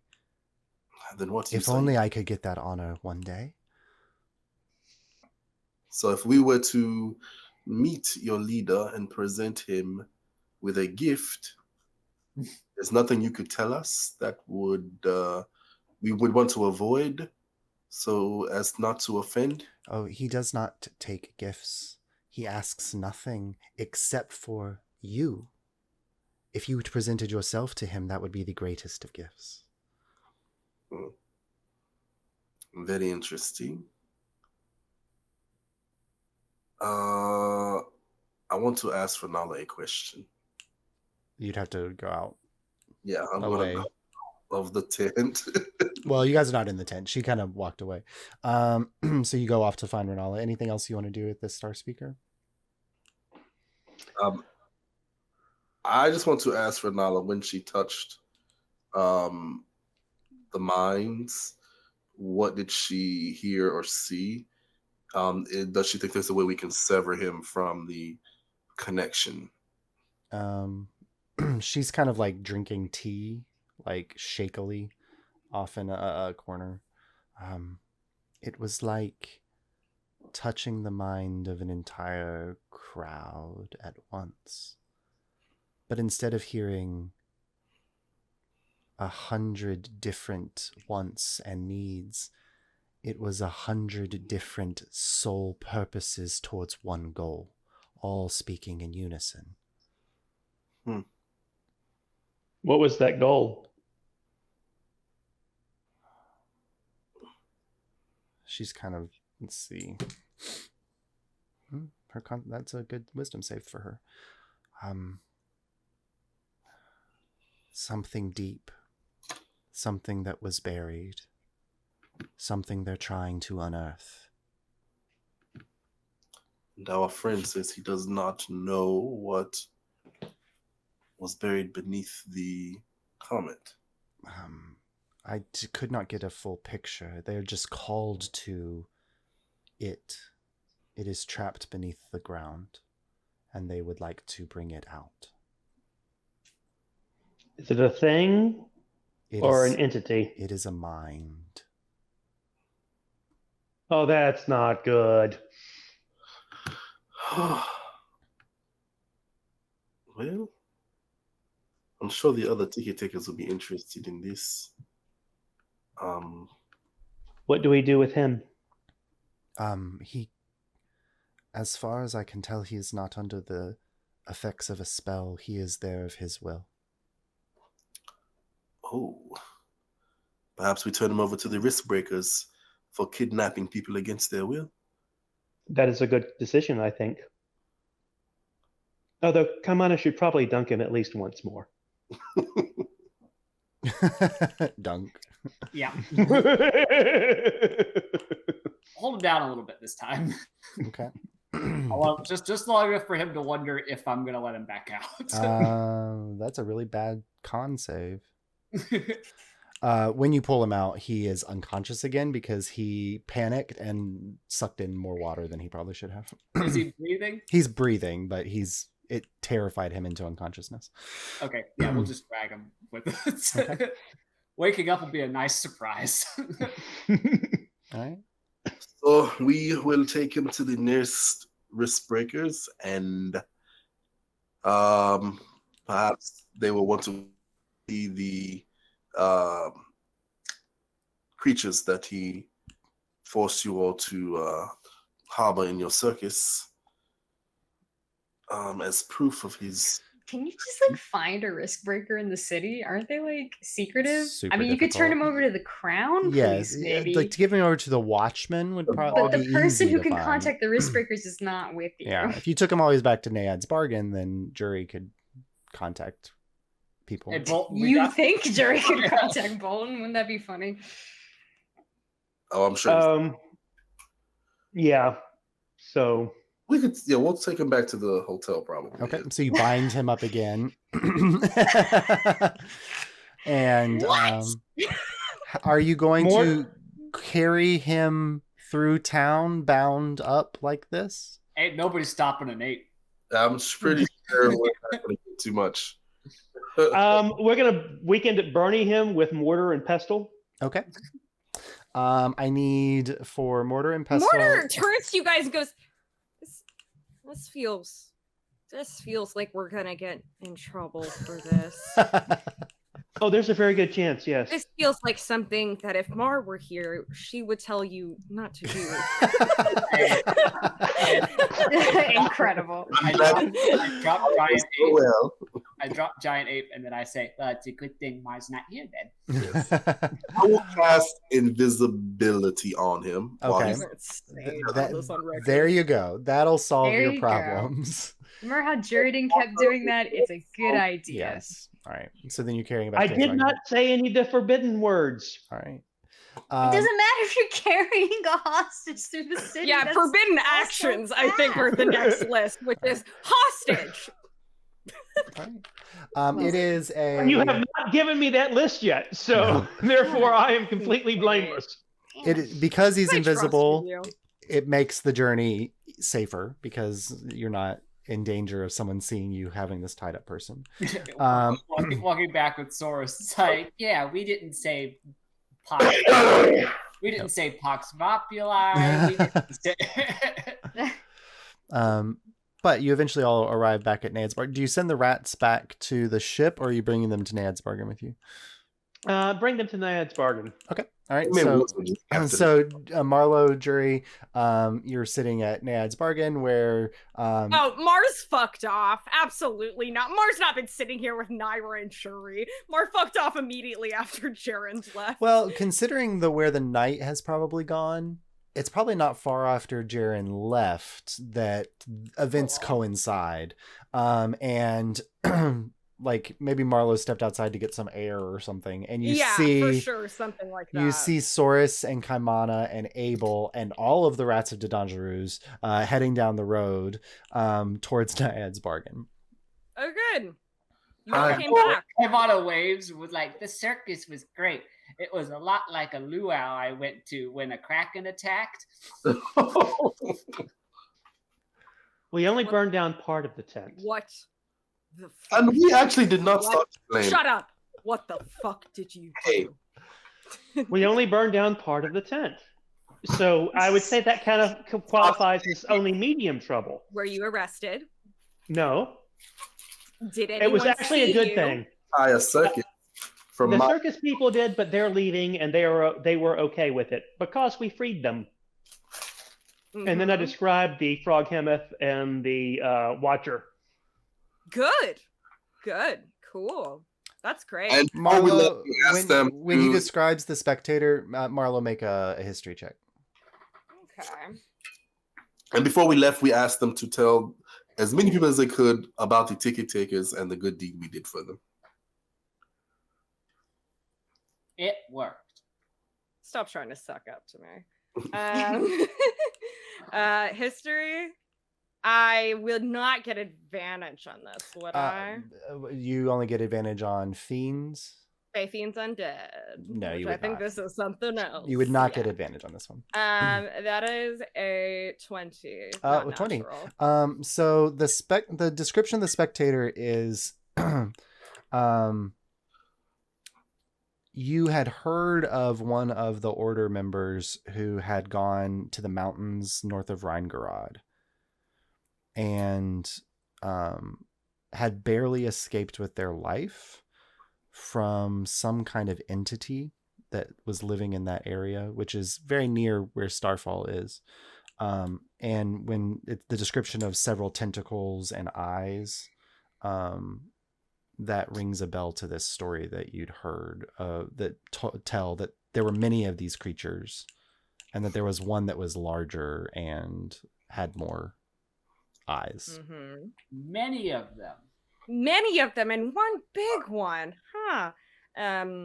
I relay that information to the group, and then I will go, that's so they're just doing this everywhere. They're just brainwashing people and bringing them back. We're gonna need more flaming circus tents. No, that's not going to be our solution to everything. It sounds like they're taking over in the Veltlands one town at a time. But whoa! What, the Veltland? Did they say where they're targeting in the Veltland? Kind of radiating out from Starfall. Well, Cinderbell. But they Like said anywhere, but like specific. What are they? Just like everywhere? we have him with us. You can ask him. Drop He's invisibility. invisible though. What? Why? And then we Mortar in the corner goes, I knew she would. knew you'd want to talk to. And we felt that turning him over to the risk breakers versus the standard guard would be the better thing to do. Okay. I know for a fact that Jury's probably out of spell slots on that one, but You know for a fact Jury's out of spell slots. so yeah, they said it a lot.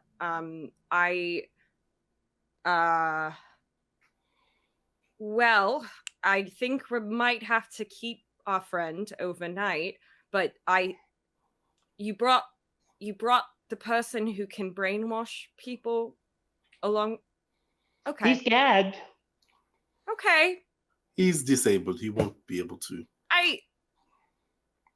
He's I not. just question a lot of decision making here. But it's I think from what I'm hearing, it sounds like it didn't maybe it wasn't perfect, but it could have been a lot worse. Oh, it could have been much worse. We didn't say any of the words. Chop. There were no innocents killed. None of the people from the circus were Good. hurt in any way. Great. The only Excellent. people who died were a couple of the star speakers, the frog. So let's not. We are on the street. So Speaker's like, I cast a lot of spells. I think I'm proud of you. We That's let a awesome. tiger free. Just like in the. That's fine. All right. It's like that's the least bad thing we Yeah. did. it's like I can't afford to care about that anymore. All right. Let's go talk. How was your So, night? yeah, so while they're outside. Oh, my night. Yeah, Well, well, come on, Ben. What did you, yeah. Marlo? No, we're walking. We're walking now. Come on. Yeah, while they're outside, I'm Storis is clueless. like, hey, Nairoi, my friends are probably going to come in and be really obnoxious in like any moment now. Oh, it's kind of quiet in here. It's always nice to have a little bit of sound. So I was thinking about what you asked me, and like, there's a lot, but I had a really crazy night, incredibly strange, very weird, horrible day overall, probably. And so I think, yeah, we could, you want to meet up tomorrow? That'd be cool. For coffee, of course. Yep. Like, Yep. are you thinking like a morning coffee time or like? Yeah, that's fine. Mars going to a thing, so I don't think anyone's planning anything in the morning, so that's fine. Sure. There's a great spot. I know you want to stay as far away from bards as possible. Yes. So Please. there's a really great coffee place. Just in the Prisma Quarter, if you'd like to. Okay, Do yeah. you want to walk together? Do I meet you there? I mean, I'll be here in the morning. Well, I don't Right, live. I don't live Oh, here. yeah, you can meet me here. That's fine. Okay. I'll be here in the morning. Yeah, that's cool. Cool. Mm-hmm. Yes. Mm-hmm. Mm-hmm. Yep. Coffee. Yeah, it's that. Kind of looks in like the direction of like the sounds that are coming from outside. Like, are they going to come in a moment? Yeah. Also, or, like... did you hear us fighting outside earlier? That's kind of awkward. We're having like a big fight. Oh, Crazy. I mean, you did. I mean, it's not rare to have like Yeah. street fights or like Yeah, drunken brawls. I just thought it was some idiots from the Club of Fidia. No, it was us idiots. But you know, On brand. It's Adventurers Guild business. I guess I'm in that now. That's stupid. Oh, but yeah. Well, I guess you can tell me. We should save it to talk about tomorrow, so we have something. Can't to talk about it, but that's cool. Okay. But yeah, we talk will about not totally talk different about things. it tomorrow. Okay. Well, I have to come Great. up with a list of discussion topics and things that we should talk about at coffee. Yep. Tomorrow. Cool. Yeah. I'm gonna drink my drink and we can just be awkward. All right. So at that moment, Marlo and the rest of the ticket takers and the Rancid de Dangeroux enter in. Everybody's here. Yeah, and then a tree grew up, and we ate some of the fruit off of it. And hey, why do you have a tied up guy? We're going he's to a bad swimmer. Contact the risk breakers to send him over. Actually, Can't So contact I them said that they don't have a spell slot, so we aren't gonna have to just keep them because here, right? we have a lot to talk we about. have a lot to talk about. We have So a lot much, to talk about. truly. We should just go. I grabbed the rest of the whiskey bottle. We should go. Let's go talk. I like pay upstairs. Nairo for it as we go, and I'm like, yep. Let's go talk upstairs. Nyroy, been great as always. Let's go. Great drink. All right. So as you all are heading upstairs, with the rats kind of like, we're gonna stay down here and drink because they have 100 fresh gold burning in their pocket. That's an excellent choice. Yep. If anybody comes in and tries to go upstairs, distract them and stop them. Mortars will stop them.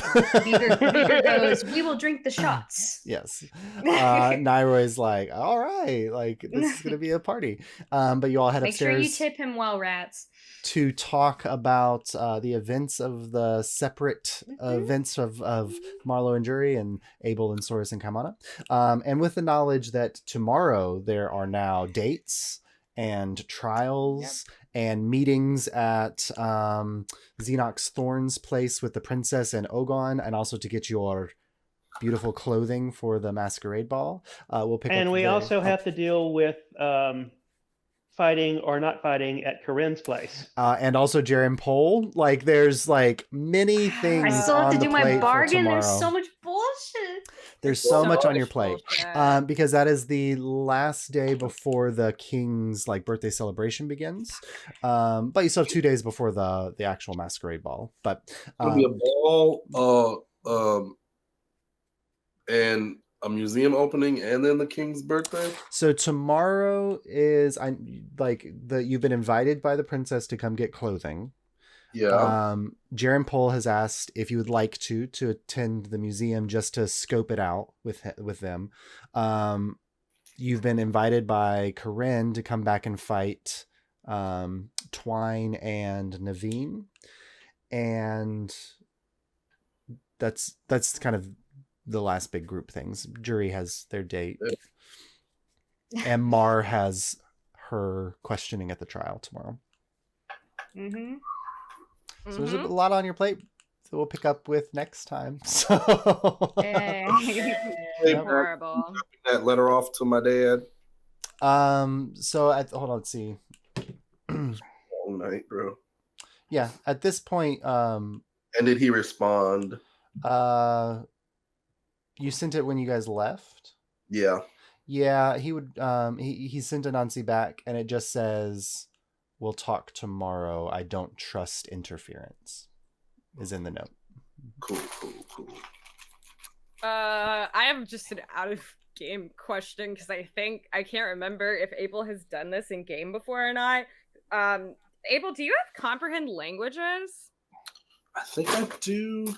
As like a ritual or something? Have you done that before? Because I feel like maybe you have. I think I have it. Oh, Steph, jury he's has supposed to ask Ansel to read a letter in Celestial. jury has and it. didn't Jury has fucking do comprehend it. languages. So do you Yeah, want you to have it. Okay. do you want to leave the night with having jury cast comprehend languages Yeah, on that, I can and do then that. I you have a spell slot Yes, for that. and I you- would love to. you read because so it's this will really be relevant. so this is the second letter that you got from Uriel Dane's estate, the one you couldn't read because it was written in Celestial. Hold on, I do have to go find it on my PC. So don't worry about it, everybody. Jury's like, I'd love a night where I have 0 spell slots left at the end of it. Very interesting. Imagine for the rest of the group that this is like coming with the context of knowing like everything went down. Okay, so this is the unsent reply to the first letter, and it says, Spartan, fret not. The whistled one is still firmly under our sway. He's too weak of mind to turn away from affinity with the coin's orbit. The pole rings are also under watch in antiquity. Any new stones will be in our control soon as well. The coin's information is forthcoming as to a priori's plans. While strong of mind, he's proven weak of constitution. I look forward to lighting the spark. Fireworks under the full moon for an inept king and his fallen kingdom. In the stranger's name, Caliga Nvidia rises. Caliga Nvidia, yeah. That and the shaded one. It's bad. That's bad. That's All right. very bad. Yeah, everything in Tarlo Whistletune's thing is being collected for a priori, but they are like, they're getting it for themselves. Yeah. I like to think Jury read it and then like had to sit there for a minute and Yeah. then finally told Because me what it Tarlo said. Whistletune is too fucking dumb to know that he's being played by a different cult. I sent you guys now that they've been translated. I sent you guys both of the letters so you can add them to your knowledge base because Marlo would have shared them. But we'll pick up there next week. Marlo being ready to go under the hot seat at the trial. Oh boy. Really so bad for me. Well, there should be some fallout at the castle. There's a chance it may get postponed because if Uriel's there and says, I've been trussed up in my basement. No, Uriel's gonna come to the trial and be like, hey, Yusef, I'm so glad I can also be here to tag team Mar and get her to say something incriminating about Noavia. That's what's gonna happen. Well, we'll see. It's gonna be so bad. No, that'll be after it's rescheduled. They're not gonna reschedule this. No way. They want this over and done with now. Too many. No Before way the they king's reschedule birthday, for this. sure. Yeah. Oh no. I like how we way. were like, maybe we'll go after fake Dane again, and we're like, we're too tired actually. I'm like sure that Yusef like sat Dane down and was like, okay, let me catch you up real quick. Okay, cool. So go in there and just be racist. Just be yourself. Be yourself. You got this. Honestly, searching for somebody who teleported 500 feet away and can also shapeshift. impossible. It'd be Yeah. really, No. yeah. There was In the no most way. crowded district of Alyria would have With been no spell slots and like that only would have the two of required a us. lot No, of I like mean, very high DCs. Yeah. I think we just were like, Dane's gonna get there fine. It's fine. That's Yeah. what we got. All right, but we'll pick up there next time, and I'll see you all then. Bye. Great. Bye. Bye. Bye.